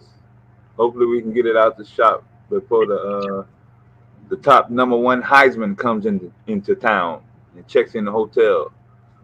That's good you brought that up. Now, see, a lot of times these type of losses will galvanize a team like Colorado, and they will play their butts off against USC. And this, I really didn't want to see. I wanted to see USC do what Oregon did. I wanted Oregon to have the close game or possibly the loss. Now USC is under pressure to duplicate what Oregon Ducks done to Colorado by USC being the highest ranking team in the Pac-12 conference. So now coming up to Boulder. Say that again, devastating. Favored by 3 touchdowns again, or are the numbers out yet? You know what? USC might be favored by 4 touchdowns. Yeah. From this game, the odd makers are so happy because in the beginning of the season, in game 1, the odd makers had the Buffaloes underdog by 3 touchdowns, and they got it wrong, and they got it wrong bad. I mean, severely bad. So now the odd makers have redeemed themselves by putting Colorado as a 3-touchdown dog, and Oregon covering it, and Oregon covered that in the first half. And never looked to threaten that line. Yeah. So whoever put their money on Oregon, after 1.5 quarters, that money was secured. Yeah. So now USC is going to come in, who have a better defense than Oregon, and they might give them an extra touchdown or extra 4 points. So Colorado might be a dog by 24 to 28 points coming in to next week, even though they up in Boulder. At home. At home. Because even though you're at home, you will play a little better, right? But they don't give you that much credit playing at home. Mainly like 3 points, 3 to 4 points. You get added to be, at home. So that's not going to cover a 20-point swing. You know what I'm saying? No. And when you see that kind of defense that Colorado demonstrated today, it was worse than anything Jackson State would have demonstrated probably. I don't know. But it just seemed like they was overwhelmed, pushed around, bullied, and ultimately bludgeoned up there in Eugene, Oregon. And I don't think Deion Sanders is going to take kindly to this. So there's going to be a lot of lashing out from Deion, because even if Colorado's not good enough to win, because I mean, listen, Oregon's he's the top 10 team, okay? It's a top 10 team in the nation. So they top 10, and Colorado is bottom 10 in the nation. So naturally, the top 10 team should beat the bottom 10 team. That's just how it rolls, right? So you don't supposed to get beat like that. Now, if the score was 42 to 27 or 42-35. Okay, cool. You lose up in Oregon, which is tough, but you came there to fight. You didn't surrender. You didn't bury your sword. And it looked like Colorado did all of that today. So I'm not shocked that Colorado lost. I'm more disappointed that they lost by 36 points. Yeah. And the spread was supposed to be 21. And Deion did his numerology act by saying he ain't never been an underdog by 21 man time in his life. And now he's an underdog by 21. And that means something because he wore number 21. That's what he was expressing. So he felt that 21 meant something according to his form of numerology. And yes, it did mean something, Coach Prime. It meant that Oregon was pissed.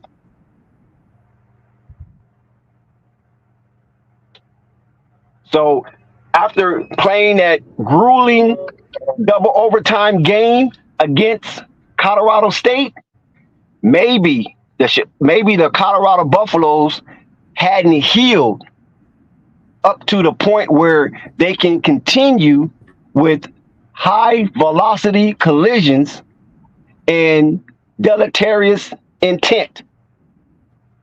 Maybe their mind just wasn't there, you know? Sometimes that could happen. It's just not in you.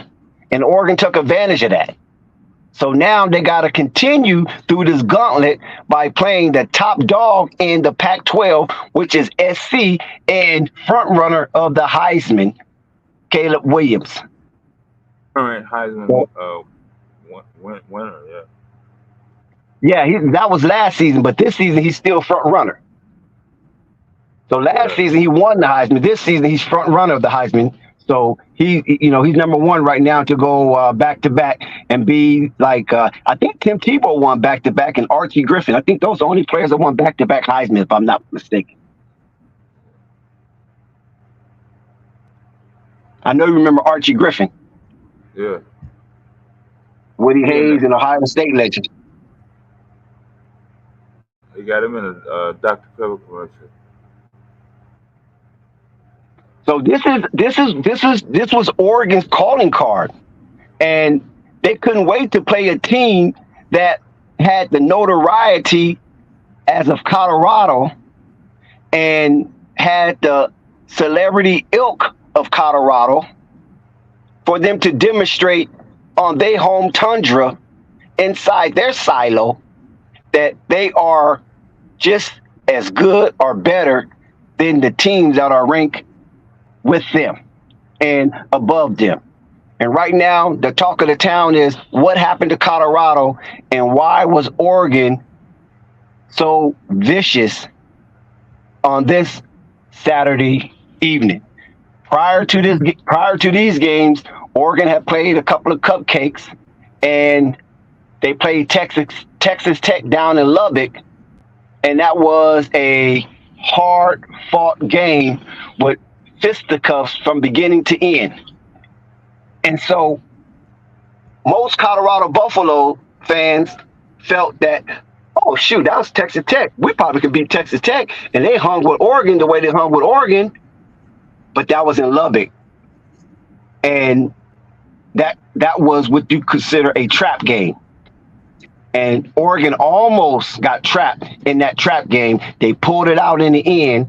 And so maybe they were saving all of this thunder for what we witnessed today.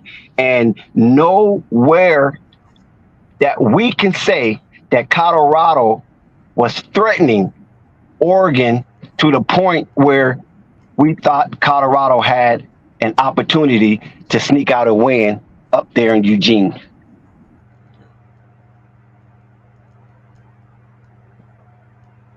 So Colorado do have some bright spots. I mean, Xavier Weaver did have 9 catches with 75 yards. You had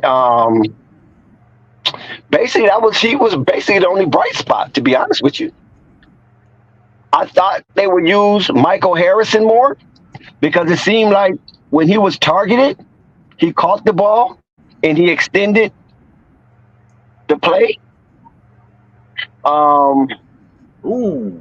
He did catch a touchdown, so you would think that he would be more he would be more featured in the offense, and it could be a new iteration for Colorado football moving forward by having Michael Harris more featured of the offense. We know Xavier Weaver has to be the focal point because he can take the top off the defense.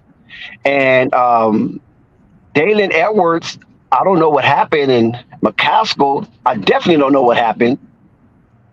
Jimmy Horn, I mean, he was invisible today, and he was a hero from last game. I mean, it was a few heroes, you know. Shiloh was a hero. Harrison was a hero, as well as Jimmy Horn. But in this game, Jimmy Horn was Casper the Friendly Ghost because he was a no-show. He didn't even receive positive yards for this game. He was negative yards, which was something that I never thought I would witness, him being negative yards in a Colorado Buffalo uniform. Yeah. So their run game was stifled. They only accumulated 40 yards, but a lot of that is because of the sacks that Deion Sanders incurred, and he had minus 34 yards for the rushing, and so that's not good. And when you look at the whole picture, Wilkerson 7 yards, McCaskill 17 yards. Edwards, 21 yards. Hankerson, 31 yards. That's one stat sheet I never want to see. I don't ever want to look at that stat sheet. I'm just telling you. You know what Colorado Buffalo's average rushing? They average 1.6 yards per carry. Yeah. That's horrendous. Yeah. And that has to change immediately. Yeah. You might as well just round it off to 1. Well, that rounds off to 2, actually.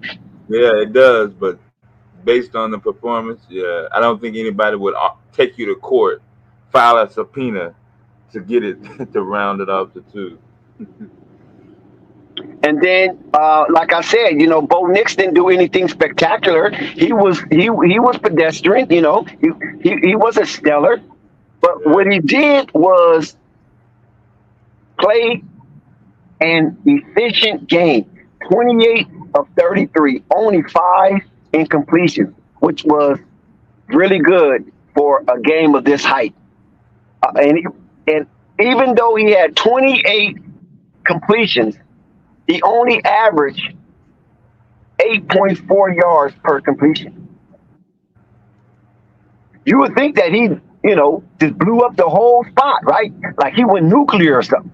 No, only 8.4 yards. So that says a lot to me when you're playing a Colorado team without their number one defensive player, and you can only muster 8.4 yards per pass.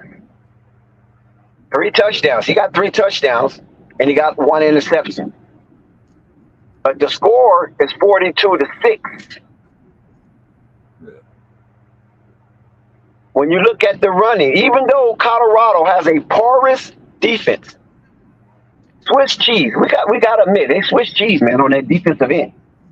And the line, their defensive line is emaciated, malnourished. They did not give up 100 yards. I'm shocked. That's the part of the game, the sector of the game that I am shocked at, is that drop, ugly performance of a defense did not give 100 yards. But that's credited to the Oregon offense that Bucky Irving didn't get 100 yards because they wanted to pass the ball with Bo Nix. They wanted to feature Bo Nix more than they want to feature Bucky Irving or Jordan James. Because even though Bucky only had 10 carries, he averaged 8.9 yards per carry. So why wouldn't you run more? You know, he had 89 yards on 10 carries, so that's average out 8.9, right? So that's almost 9 yards per carry, and that's superb. And then, Noah Whittington, he had him a few carries as well. But outside of Irvin and James and Whittington, consistently, it was 5 yards per carry for Whittington and 7 yards per carry for James. So that shows you right there that they can't stop anybody. They can't stop the run, And we're not going to even count Ty Thompson or Casey Rogers because they only had a few carries. But even though they had a few carries, especially Ty Thompson, his 3 carries went for 21 yards. So that's 7 yards per carry. So they cannot stop the run. They cannot stop the pass. They could not turn them over on downs. When they had an opportunity to turn them over on downs, there was a penalty.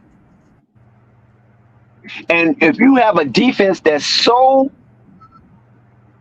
horrible, you can't afford stupidity and foolishness to give your opponent extra opportunities to extend their offensive plays.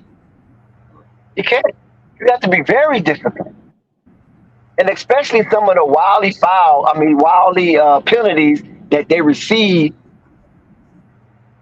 roughing passers or face masks, stuff like that. You just can't do, man. You can't give a team like Oregon more real estate for free. You're giving these people free real estate, free prime real estate for free. On their home field. On their home field with the crowd is crazy and is one of the most hostile environment in all of college football. If you had a hostile meter, definitely, like you said, Eugene is the one that started, if I'm not mistaken, the 12th man. Yeah. That's Eugene, Oregon. And then, the Seattle Seahawks took it up in NFL. But Eugene was one of the first ones I could remember from way back in the day. The 12th man up in Eugene. Yeah, we hadn't seen that in college. Which actually took off really well. Other teams adopted it. I think one of those Boise teams adopted it. Yep, that blue carpet. Boise was known for that blue carpet. Boy, that blue carpet will throw you off. The first time I seen that was 1998. Yep. I forgot that Oregon team. That was a good Oregon team too, man. It was in the was it Akili Smith? Was that Akili Smith team? In the mid-90s, right? Come on, 98? Was it 98 or did Akili come 98 or before 98? But I think that was the Akili Smith team with that 12th man. It went rampant. You know what I'm saying? At least far as the nation-wise, other college probably could have had it. Some JUCOs could have had it. I don't know. But as far as the big schools, I just remember Oregon, advocating that 12th man. Yeah, they was definitely the pioneer in that. I think that was Akili Smith. I think that was Akili Smith squad up there in Oregon. And they had a nice running back too, that Darren Thompson or something like that. Darren Thomas. Yeah. A running back who was a fast ass running back. Yeah. So that's crazy. So Oregon did their thing. They remain undefeated. They 4-0. This was their first conference win. So Oregon come to show out by introducing the prime era Colorado Buffaloes into the Pac-12. This was their introduction into the Pac-12. So Colorado This is what you're going to see moving forward from.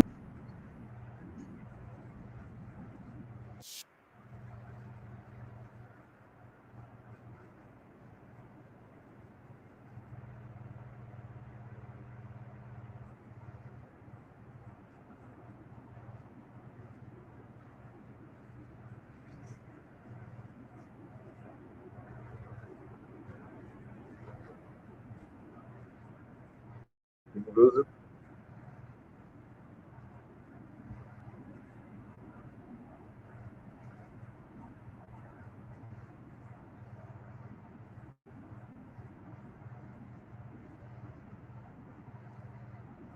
You know, watching LSU.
Yeah, I'm sorry, my device got overheated. So shit. But yeah, thanks for rocking with Flight Sports TV, the machine, the voice of the voiceless, the people's champ, the hottest in the streets. We had some technical difficulties going on, but now we're back. I know that we need answers because we just witnessed a dystopia of a defense. It was like all hell broke loose, and that version of a defense seemed like the remnants of anarchy. And it's very disappointing when you're rooting for the underdogs in the way that most of us root for the underdogs. Not all, but most, because there are some who are delighting in what they're witness with the Colorado Buffaloes by being demolished by the Oregon Ducks up there in Eugene. But nevertheless, those of us who have championed the Colorado Buffaloes journey and sojourn in this year's collegiate football contests, and we was hoping that this iteration of Colorado football with Deion at the helm would have shown up with more of a fight going into the Pac-12 conference, which is a grueling gauntlet right now. But a lot of the Pac-12 teams will beat up on each other, and their rankings will fall depending on the loser of those contests. So Colorado will get some of the aftermath of some Pac-12 teams who go through a gruesome fight among each other, and they will be victors more so than not. Nobody expected the Colorado Buffaloes to go undefeated. If you did, that's ridiculous. I understand the naysayers, the doubters, and the disbelievers try to portray that the Colorado Buffaloes was better than advertised, so they can crash down on them when they face their first defeat, and which is today. I know this, September 23rd on this Saturday evening. So they will gush in their glory on the defeat of the Colorado Buffaloes by the Oregon Ducks 42-6, and they will have their day. But guess what? They can smile today all they want, and they're going to have more days to smile because they Colorado Buffaloes got a really tough schedule ahead of them. Nobody said it was going to be a cakewalk. But what Deion Sanders have done thus far, and the celebrity of the Colorado Buffaloes is unmatched. And I'm talking about the Georgia Bulldogs are number one in the nation. Yet, who's talking about Georgia Bulldogs? Who's talking about them dogs? Who's talking about Florida State Seminoles? Who's talking about Michigan Wolverines? To the extent of Colorado Buffalo football, when Colorado Buffalo last season was 1-11. So there is a tremendous change on the horizon for Colorado football, and already they have won more games this season than they did all last season. And they're going to have more wins in the win column, and hopefully Colorado will qualify for a bowl game. That would be tremendous under the Deion Sanders regime, under this iteration of Colorado Buffaloes football in 2023. So that's nothing to be ashamed of. Yes, they got their butt whips. Yes, the naysayers got. Listen, you know, I receive texts, I receive DMs about Colorado because I'm headstrong on this Deion Sanders movement. I really enjoy it. I love to see revolutionary activity, regardless of the genre. I love to see change. The universe is constant change. So, matter of fact, change is the only thing that is constant, right? But nevertheless, Colorado stunk it up today. They was not ready for big time football in the Pac 12. Let this be a lesson as they were introduced to Pac 12 football under the Deion Sanders regime by the Oregon Ducks. And like I said, Bo Nix didn't have no extraordinary day. He was pedestrian at best. But Shedeur Sanders, oh boy, did he stink up the joint. The Colorado defense, oh boy, did they stink up the joint. The Colorado offense in general stunk up the joint. And the reason why I said Shedeur Sanders first and foremost, because he's that elite athlete right now for the Colorado Buffaloes. And the offensive line for the Colorado Buffaloes didn't think too much of Shedeur Sanders to protect him at all cost. If I'm Deion, I'm investigating. I'm looking at my team with a critical eye. Why they could not protect Shedeur Sanders to the point where he could keep the game close, competitive,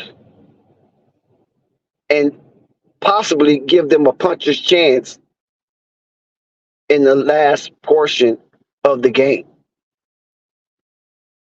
What we've seen out there with that offensive line, as horrible as it was, as malnourished as it was sore eye. It was sad. It was downright despicable to see an offensive line with a unique talent like Shedeur Sanders scrambling for his life, particularly every play. That's sad. That is downright sad. If I was one of them offensive linemen, I would have to put my hand in the fire. I would have to torture myself, knowing that I underperformed. So you say, well, okay, wait, Dex, don't get too excited. We know going into this game, this offensive line wasn't well equipped. But let me tell you something about football.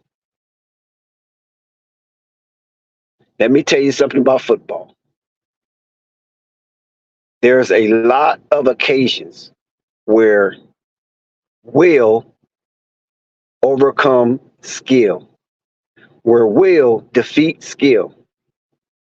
And if you can will yourself to be great for that day, you might can't do it consecutively, and you might can't do it throughout the season. But for this game, you know all eyes have descended on Eugene, Oregon, Ocelot Stadium. You know this. And you should have yourself pumped up to the point where you were Superman.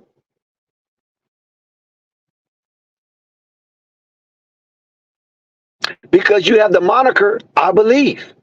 You have the moniker or motto, we coming. We ain't hard to find. So if you clapping your hands when Deion is spewing out these mantras, then you should have the galls to try to live up to them. Because by you clapping your hands, you're actually confirming that what he's saying has resonated with you. And the offensive line have been a red flag since the onset of the season. They have always had a critical eye on them, the offensive line and the defensive line. So if you are one of those players who gets minutes in offensive line or defensive line, you know you got to really dig in your foxhole and play hard as hell in the trenches to make sure your assignment is executed and make sure that you are not the one. I'm talking about individually, that you are not the one that the big play was made on, or you're not the cause of the big play happening. That has really nothing to do with skill, but that has everything to do with will. And I saw offensive line and defensive line, the trenches, will get broken. You know how many pancakes I've seen out there that the Oregon Ducks did on the defensive line?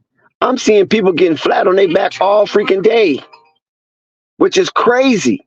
You know how much penetration I saw from the defensive line penetrating the offensive line for Colorado? There was no fortress. Where was their fortitude? It's ridiculous. And it's sad because you have to try your best to live up to these mantras, to these anthems, to these sayings, to these motivational points that Coach Prime is putting out there. He's putting it out there for you guys, the Colorado Buffalo team. And then a lot of us who's on the sideline, we take up that one way or another. And we implement that maybe one way or another in our lives. I don't know. You wearing that black and gold uniform. And boy, did they have some nice uniforms today. And they was dirty. And the reason why those uniforms were so dirty at the end of the game, because the Oregon Ducks plowed the Colorado Buffaloes, offense and defense. I'm just glad they got into the end zone, because 42-0 would have been devastating. So the only bright spot, they did score a touchdown, so they can put the ball in the end zone in Pac-12 conference competition. It was a sore eye. It was definitely not for the weak of heart to witness what happened to the Colorado Buffaloes under the edicts of Deion Sanders, Coach Prime. They're going to have to dig deep into their manhood and promise themselves individually, never again. No matter where we go play, we're going to give it our all. We're going to leave it on the tundra. We're not taking none of it home. And that's the attitude they have to accept moving forward for the Colorado Buffaloes. No more of what we witnessed today. They know the job was dangerous when they took it. They knew all of the hype that came along with Coach Prime and his presence as a CU head coach. They have to accept it. And they have to allow this to be a teaching moment, a learning episode. They have to wear this loss, and they have to learn from this loss. That these other guys on the other side of the field want what they have, and that's college football. Right now, the Colorado Buffaloes have college football, and these other teams want that. They want that luster. They want to show the collegiate football world and casuals that they deserve what Prime currently have, the hearts of the people. And they're going to do any and everything they can to prove they deserve this. And the Colorado Buffaloes, on the contrary, have to prove with everything they have that they deserve this. And today, they didn't prove that. Not one iota. They did not prove that.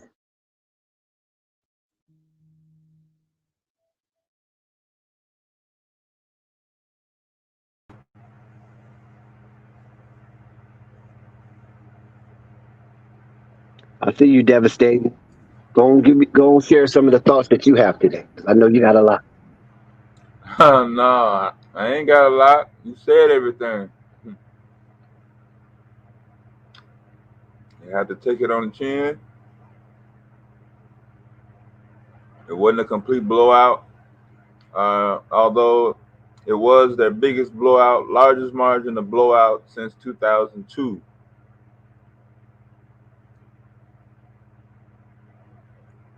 So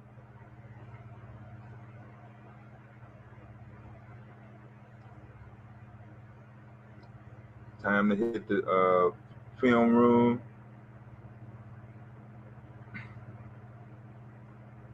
Get an update on Travis Hunter. Work off that. That's all you can do. Yeah, but Prime did say prior to this game, I think it was the Nebraska game, that he needs 7 or 8 more dogs. They ain't there yet.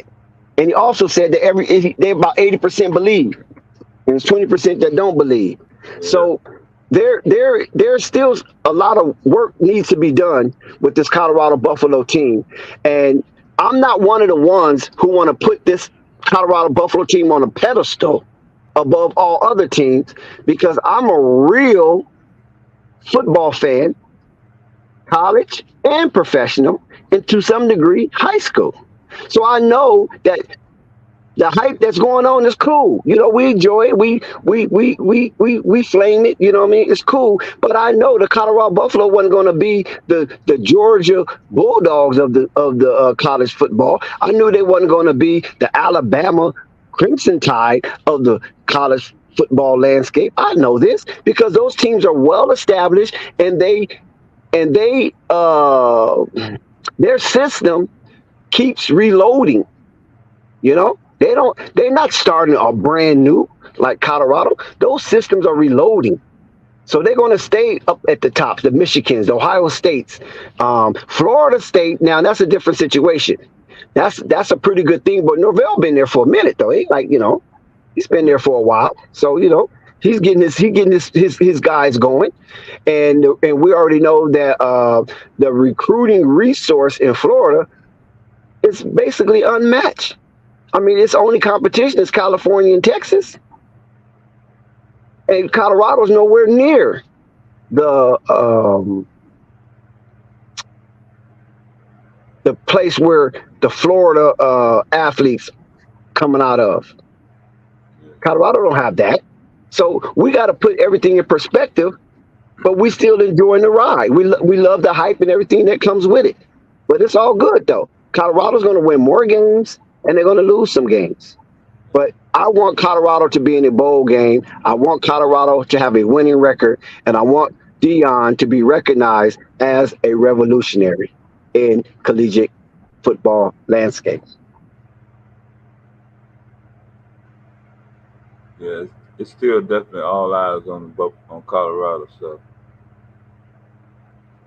I know we had some people that was hyping up, talking about they're going 7-0, they're going to be 6-0, and things of that nature. But they lost their first game coming into Pac-12 conference play, and that's not no shame on Colorado. The only thing that I'm disappointed at is what Colorado Buffaloes displayed. Their demonstration was terrible, to be honest with you. That was a terrible demonstration on this stage. Now, if they would have lost the game within relevancy, that's good. And within relevancy, meaning that if they don't allow Oregon to cover a 21-point spread, if Oregon would have beaten by 10, you know what I'm saying? Oregon could have beaten by 17. It's not a good, but that means Buffalo can go on the road in a hostile environment and still compete with the upper echelon of collegiate football talent.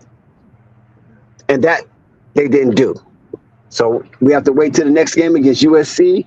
That could be another bludgeoning episode, a bloody cage match with USC. I don't know. Maybe Colorado come out a little tougher because they at home, they in their own silo, and they're amongst their own fans, and they amongst their own culture, and so they could be more comfortable playing that game. But if the defense of Colorado come out and play straight out flat football, they're going to be in for a nightmare with the track team that USC will bring up to Boulder, Colorado. So we know Caleb Williams thrives under the bright lights. Can Shador have some sort of redemption?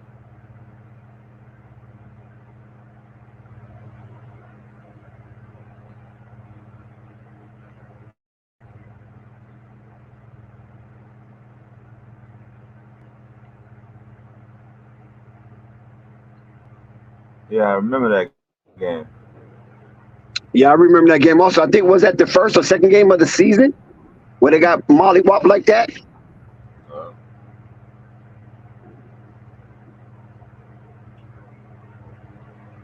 But it's all good. Devastated. I will be right back. Hold it down 1 second. I'll be right back. All right. all right.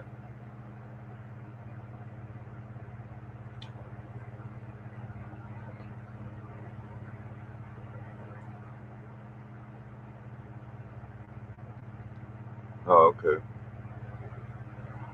Yeah, I'm from Arkansas, so I'm watching Arkansas LSU in Baton Rouge. That's the only field in college where they actually display the numbers on the grid with fives, like 45, 35, 25.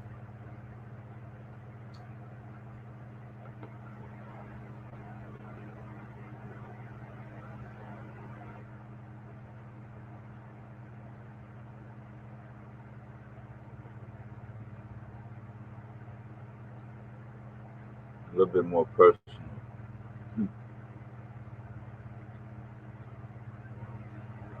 Yeah, I'm having trouble finding the post game. I'm sure it's over by now.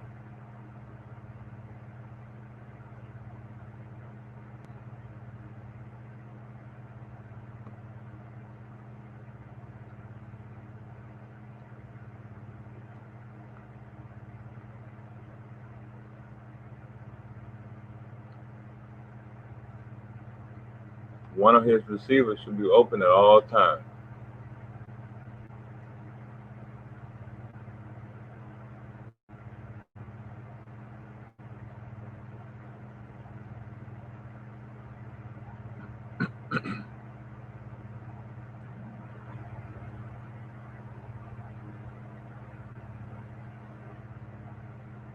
You don't want to go across the middle because that'll cause Shadur to move.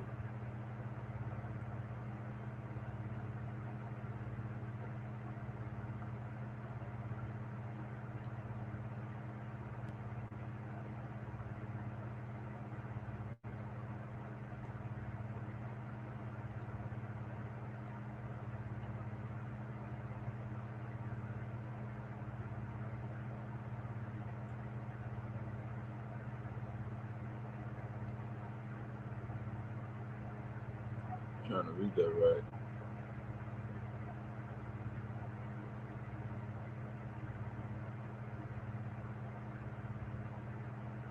So they're letting women play Division III college football.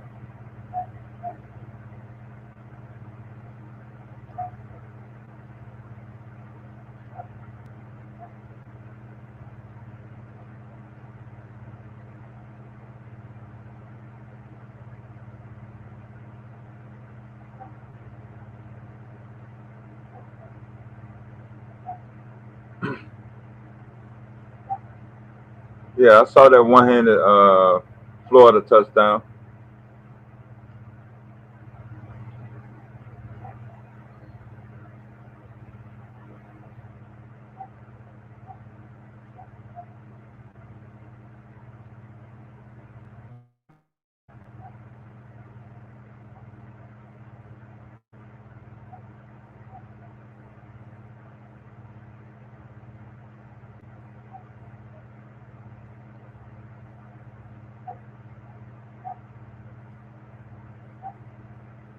it. Arkansas on LSU 6.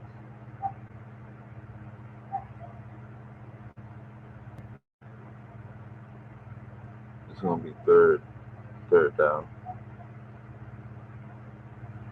Yeah, I hadn't looked at the scores yet.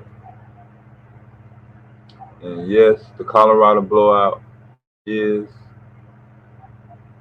the top story over the Florida State comeback in overtime.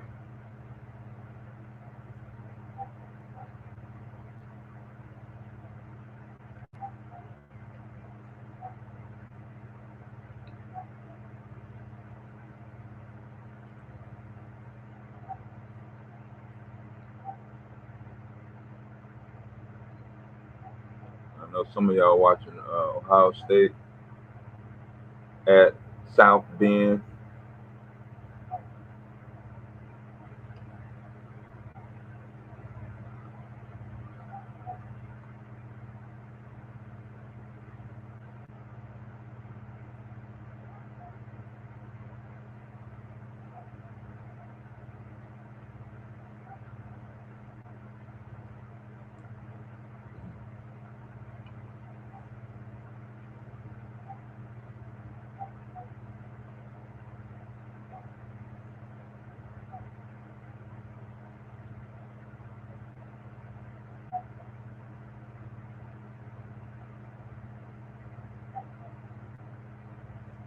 And hold them to a field goal. 6-0.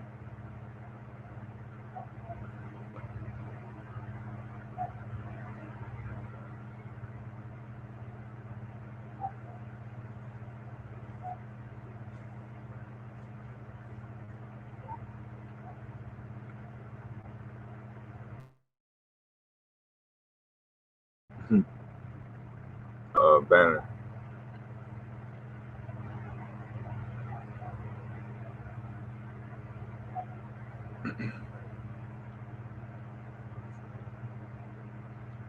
You watching the Texas game?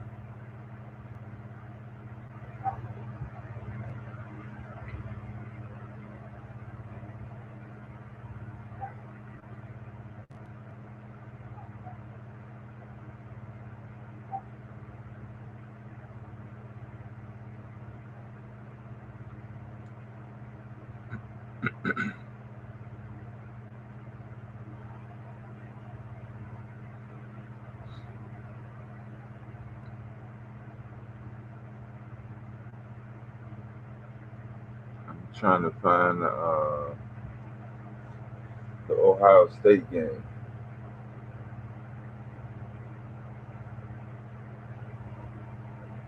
We got it 7 o'clock, 8 o'clock.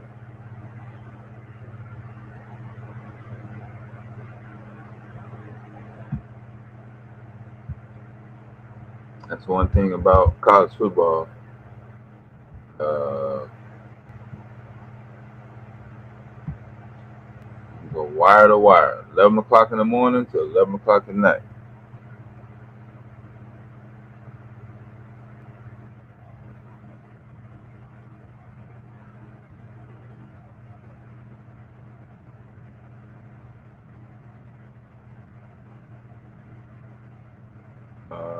Rice, Iowa State.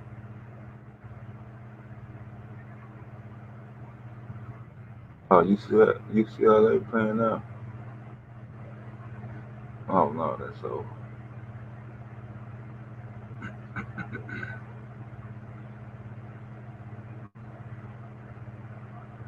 Herm Edwards, Arizona State.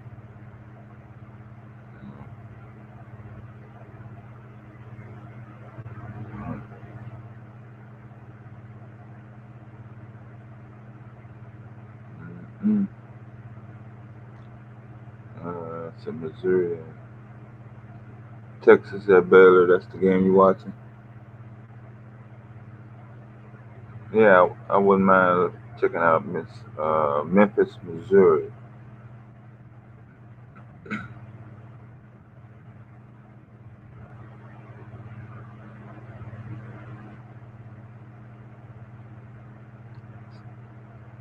Steve Spurrier against Mississippi State.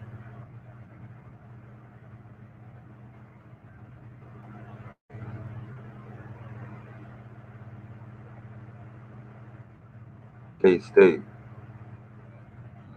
Kansas. That's a lot of games on. Where's the Ohio State game at? Ohio State might be on ABC because ABC do the Big 10 and the Pac-12. TV contracts.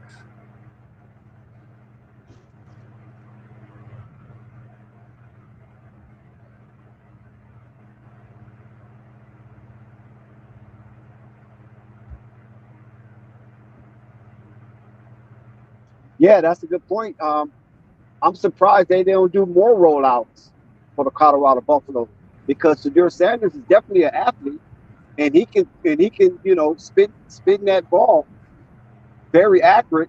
They need to move him out more because of having him sit there in the pocket.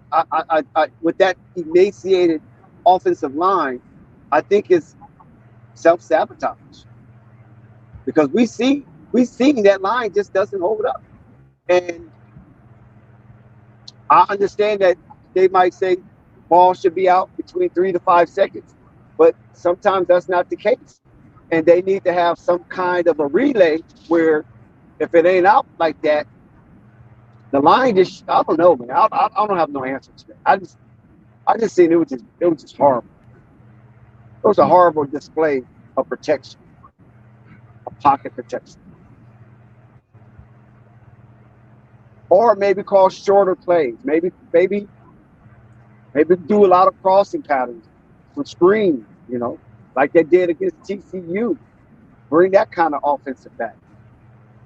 I don't know what's going on with the play calling on that aspect because Shador having these 5 and 7 step drops is not working because the defensive line is on him like sugar on shit. Yeah.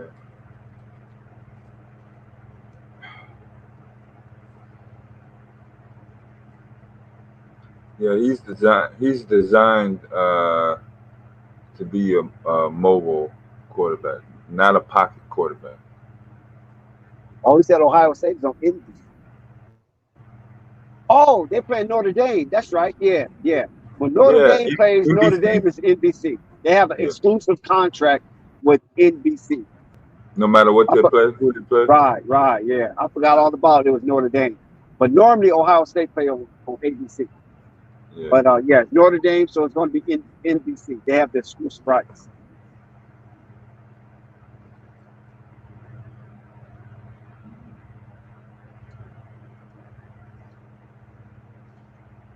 But now that Colorado really got hit in the mouth and upside the head, because when they played Colorado State, they just got hit in the mouth.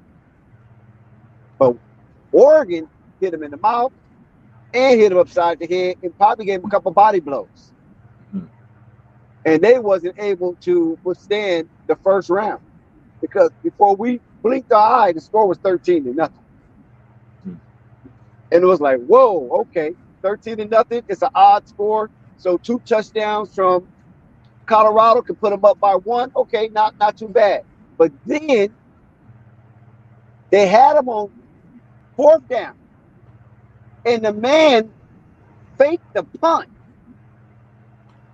in the danger zone inside their own territory. And not only did he fake the punt, he let one of these big old Toyota Tundras, lumbers him down the sideline. How in the hell do that happen? That means there's a lot of undisciplined players not staying home. There's no way a man that size could rumble for 20 yards. It was like 4 for 17 or something. Yeah. That man rumbled for 20-some-odd yards, and nobody was near him. The only reason why he was caught because he got tired. When I saw that, I said, oh, yeah, they done it. I said, Colorado done it. You let somebody inside their own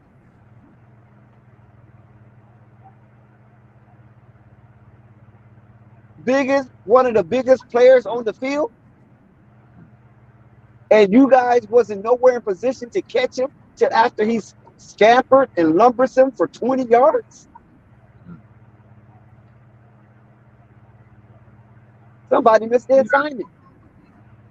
Yeah, I didn't even know what happened. I missed everything thanks to the cameraman. The cameraman said, "Woo." I said, "Woo." But that He was already. By the time I got my focus, he was already on the sideline. Man, devastating. There's someone assigned to that long snap. You're supposed to, well, on special teams, there's a guy assigned to hit him, to check him and hit him. Because that's who do most all the fake punts. It's a long snap. Yeah. You know what I'm saying? Yeah. And I was like, where's the discipline in this team? In this game? Because they have some discipline moments, especially Nebraska. But maybe that Nebraska was really a facade. I'm starting to think that. I'm starting to think that Nebraska win was a facade based on the terrible play of Jeff Sims. He was one-dimensional. So he couldn't test those defensive backs. And it looks like Colorado play a lot of zone defense. And if a team play a lot of zone defense, that steals the confidence from those defensive backs that feel comfortable playing man-to-man. Yeah, they're afraid to get burnt. There's a lot of zone defense played in Colorado football.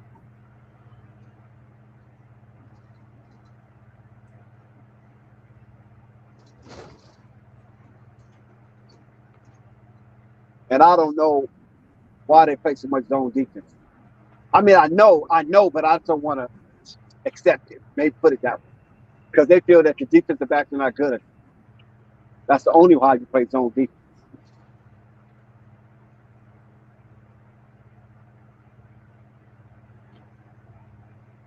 And you got the Bo Nix, the 40-year-old version. I mean, he had 55 starts in collegiate football, the most of any quarterback all time in college. The 40-year-old version. I mean, he's been in college since the dinosaur days.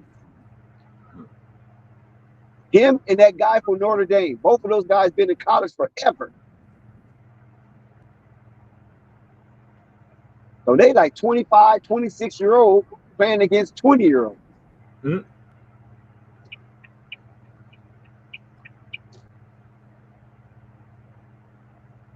And Bo Nix, once again, the score doesn't reflect how pedestrian Bo Nix played.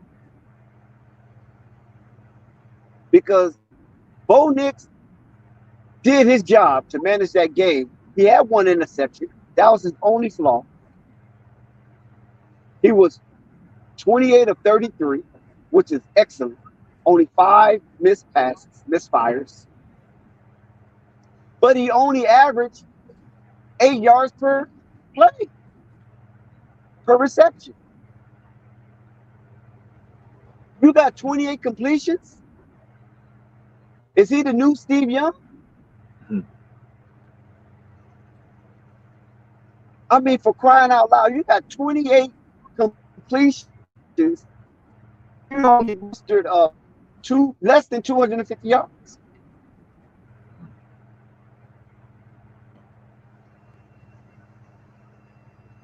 So he didn't have a stellar game.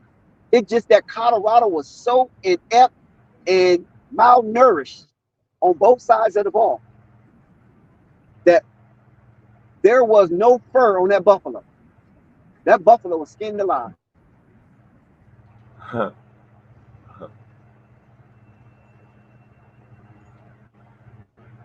That's the embarrassing part.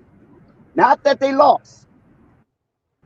I know the naysayers, the doubters, the disbelievers, the haters.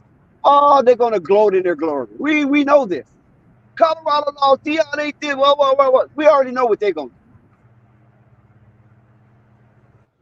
I don't care if they lost by 1 point. they would be happy that Deion is not undefeated. They would be happy that Colorado Buffaloes is not undefeated. They don't even know anything about Colorado Buffaloes. One guy tried to, argue with me on the street about Colorado, Boulder, Colorado, and Deion Sanders flashing his little jewelry or whatever. He putting himself up in trouble where somebody's gonna rob him. I'm like, dude, do you know what Boulder is? Those are log cabin areas, community. Who live in a log cabin community out here robbing and stealing? No Wi-Fi. Do you know what log cabin communities are? Wood burning stove. Yeah. It's not cheap to live in a log cabin. I'll tell you that right now. You got to own land to live up there. You got to own land. It's not cheap to have a log cabin. So I don't know. It's just people just want to have something to say. That's what I can surmise from that argument, because there wasn't no discussion. That they just want to have something to say that's negative. Then I asked, have you been to Boulder, Colorado? Because I have several times. Mm-hmm. It's a little weird. I give you that. It's weird because I thought once the sun went down, these motherfuckers gonna turn into vampires. That's how quirky they were. Weird looking people up there. Longmount, Boulder, up in that area over there, right there below Casper, Wyoming, and all that crap. Cheyenne. So what kind of weird people, because they live way off in the boondocks, and when you go through there, they're looking at you like, if you here when the sun go down, you might be a meal. A meal. You know what I'm saying? Like they're gonna turn into werewolves or something. You ever see the movie Underworld? Mm-hmm. You see how them people kind of weird, like, even though they got money, like especially them vampires. Vampires rich. The werewolves are the ones that poor. But the vampires are rich. They got they got old money. Yeah. But they act quirky. They act unusual. And that's what I kind of felt like. I was at a diner or something. I was like, man, I don't know if I should stay and finish my meal. I just had an odd feeling being up there in Boulder like that. Ain't too many. And then I don't look like a football player. I don't look like a basketball player. So what the hell you doing up here, boy? Did you go before 2015? Yes. I've been to Boulder like 2007, 2008. I've been back up there in 2000. Yeah, after 2015. Now they did a lot of building up there. From when I first went, you can barely find a damn sidewalk up in Boulder. Now they got sidewalks.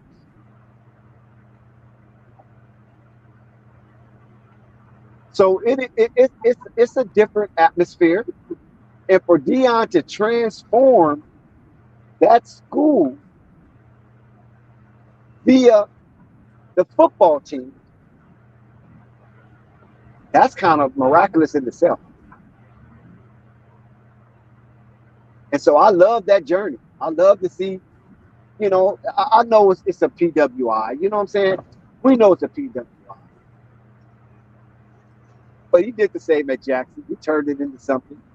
He made Jackson State more relevant than Ole Miss. Mm-hmm. He made Jackson State more relevant than Mississippi. And then right down in Hattiesburg, there's the Golden Eagles of Southern Miss. Brett Favre and Company School. That's what Brett Favre went to school at. He made Jackson relevant.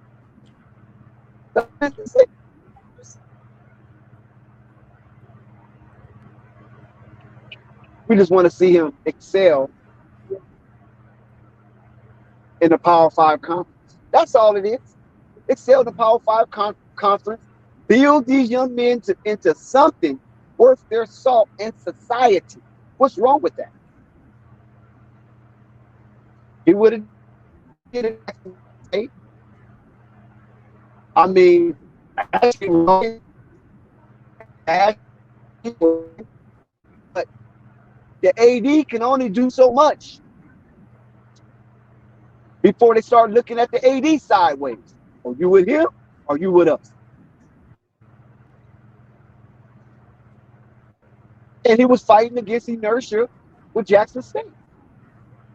I understand the HBCUs are heavily underfunded, and I also understand that the HBCUs was established by white liberals.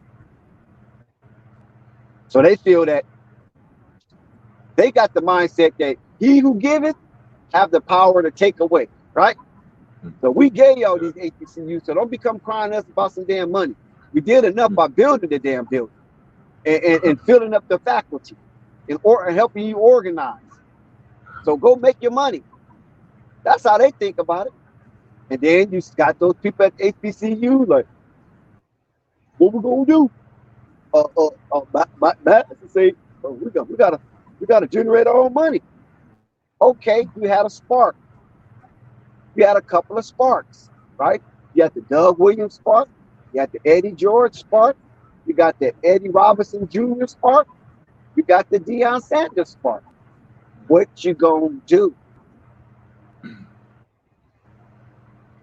How many sparks do you need, right? To get it going without friction. See, that's the thing. It's the friction that's being caused, because when you bring in a spark, it creates light. Maybe a temporary light, but it creates light. And that light may shine on some areas that they want to keep dark. And that's where the problem lies. So there's a conflict in mindset. You say, I'm moving too fast. How can I be moving too fast and we all black and we all in need? How can I be moving too fast? Do you say the earth is rotating too fast on its own axis because you don't want to get up and the sun is already up? Or will you put that on the earth? Nope. Even if you did, the earth's gonna say, so what? I'm still gonna rotate at 1,037 and 1/3 miles per hour, leaning 23.5 degrees to the planet of my axis. And ain't gonna stop nothing. And that's what Deion and some of these revolutionaries that were in the seats of HBCU influence and the higher end of the faculty fought against it, because they master say they moving too fast.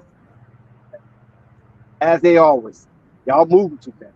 Just wait a minute. Let us be more prepared. Let us get the certain segment of America prepared for your coming. Yeah, I was like, man, they told Harriet Tubman that. Well, you bringing too many up here. Wait a minute.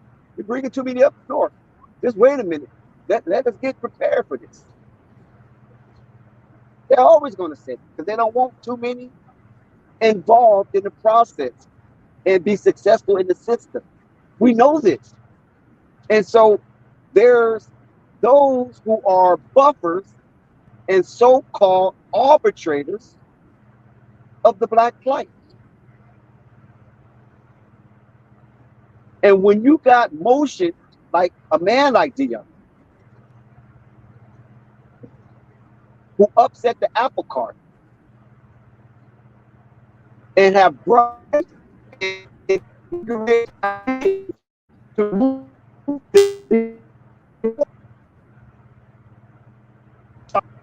money that he's making at Jackson State, you want to appropriate the money into fields that you want, fields that don't have nothing to do with the football team. So basically, that's pimping, right? Before I got here, these avenues were cut off. Now I'm opening up avenues, and then you want to put it, so you pimping me. I'm not a prostitute. So you said, well, what about the PWIs? Are they pimping them?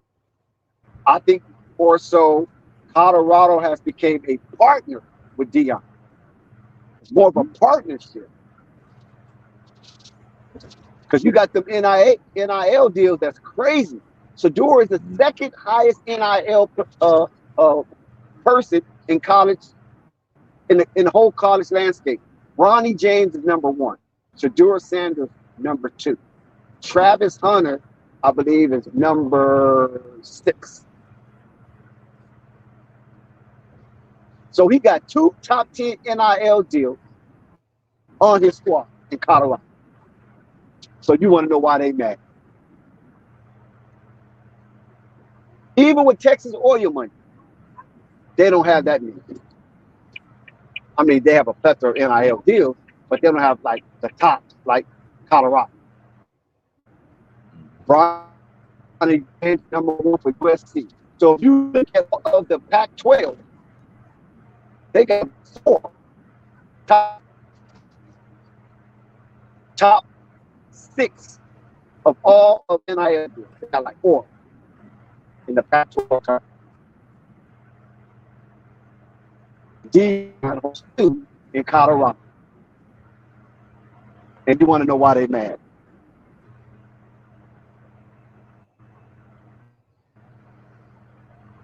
You want to know why they mad? He got 2, and Shiloh is in there also. Shiloh is in there also, but he's kind of down a little further, but he's in there also. So if you want to say top 100, Colorado got 3 in the top 100 or the top 50, maybe top 20. I think Shiloh could be top 20 because Shiloh's only like 1.2, and Travis Hunter's like 1.6, where Shador Sanders is 4.3 or 4.2 million per. He's making more money than rookies in the NFL. He's making more money than some seasoned players in the NFL.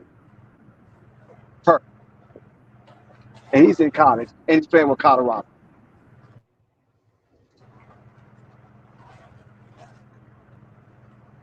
So if you want to say that's a sellout, then I don't know what to tell you. If that's what you want to do. I don't know what to tell you. All I'm saying is that the Negroes in Jackson State leadership should have known better. But of course they don't, because that ain't what they want. Mm. Of course they don't, because that's not what they want. They do not want anybody polarizing the activities at Jackson State, because then people are going to start poking around, right? When you got somebody bringing attention to your program, there's going to be people poking around to see if it's real or not. And then by them poking around, that kind of investigation might find other things.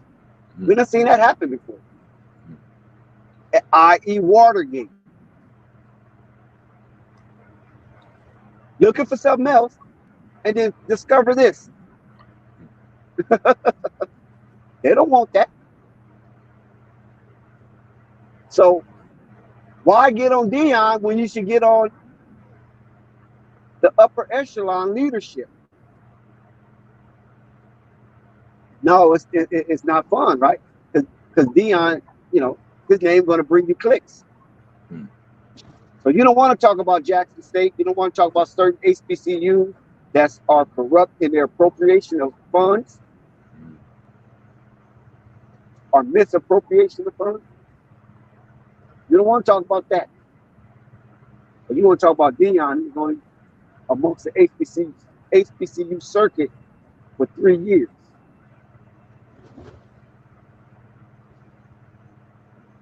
That's hypocritical to me. What you say, Jim?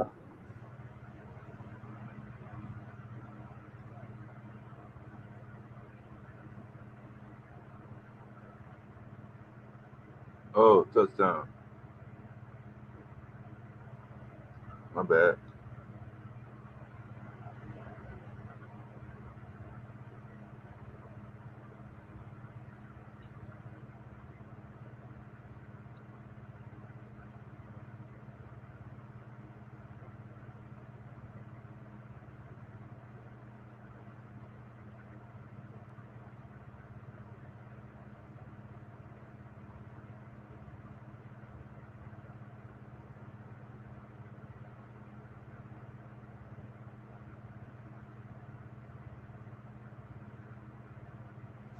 So, Jim, what's the score on that Ohio State game? Did you find it?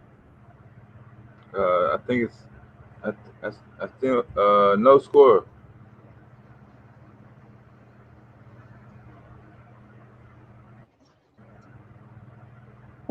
In South Bend. Yeah.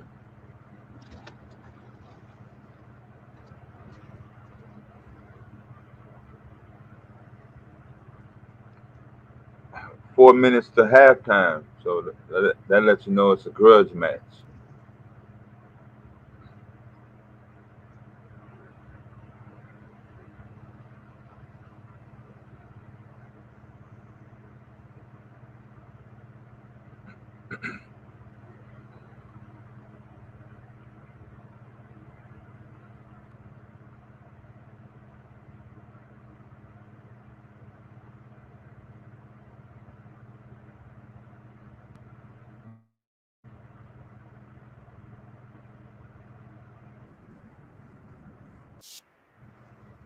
LSU game got some action in it,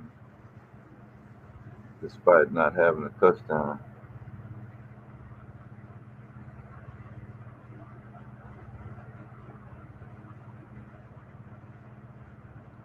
I'm looking for some post conference footage.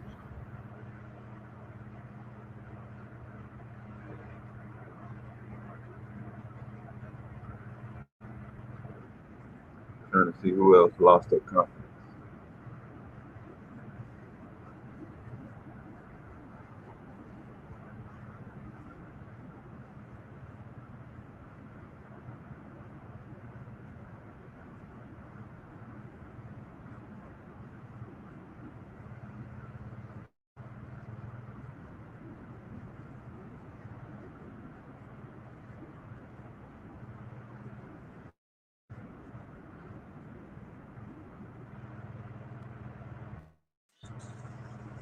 Shout out my man Devastator.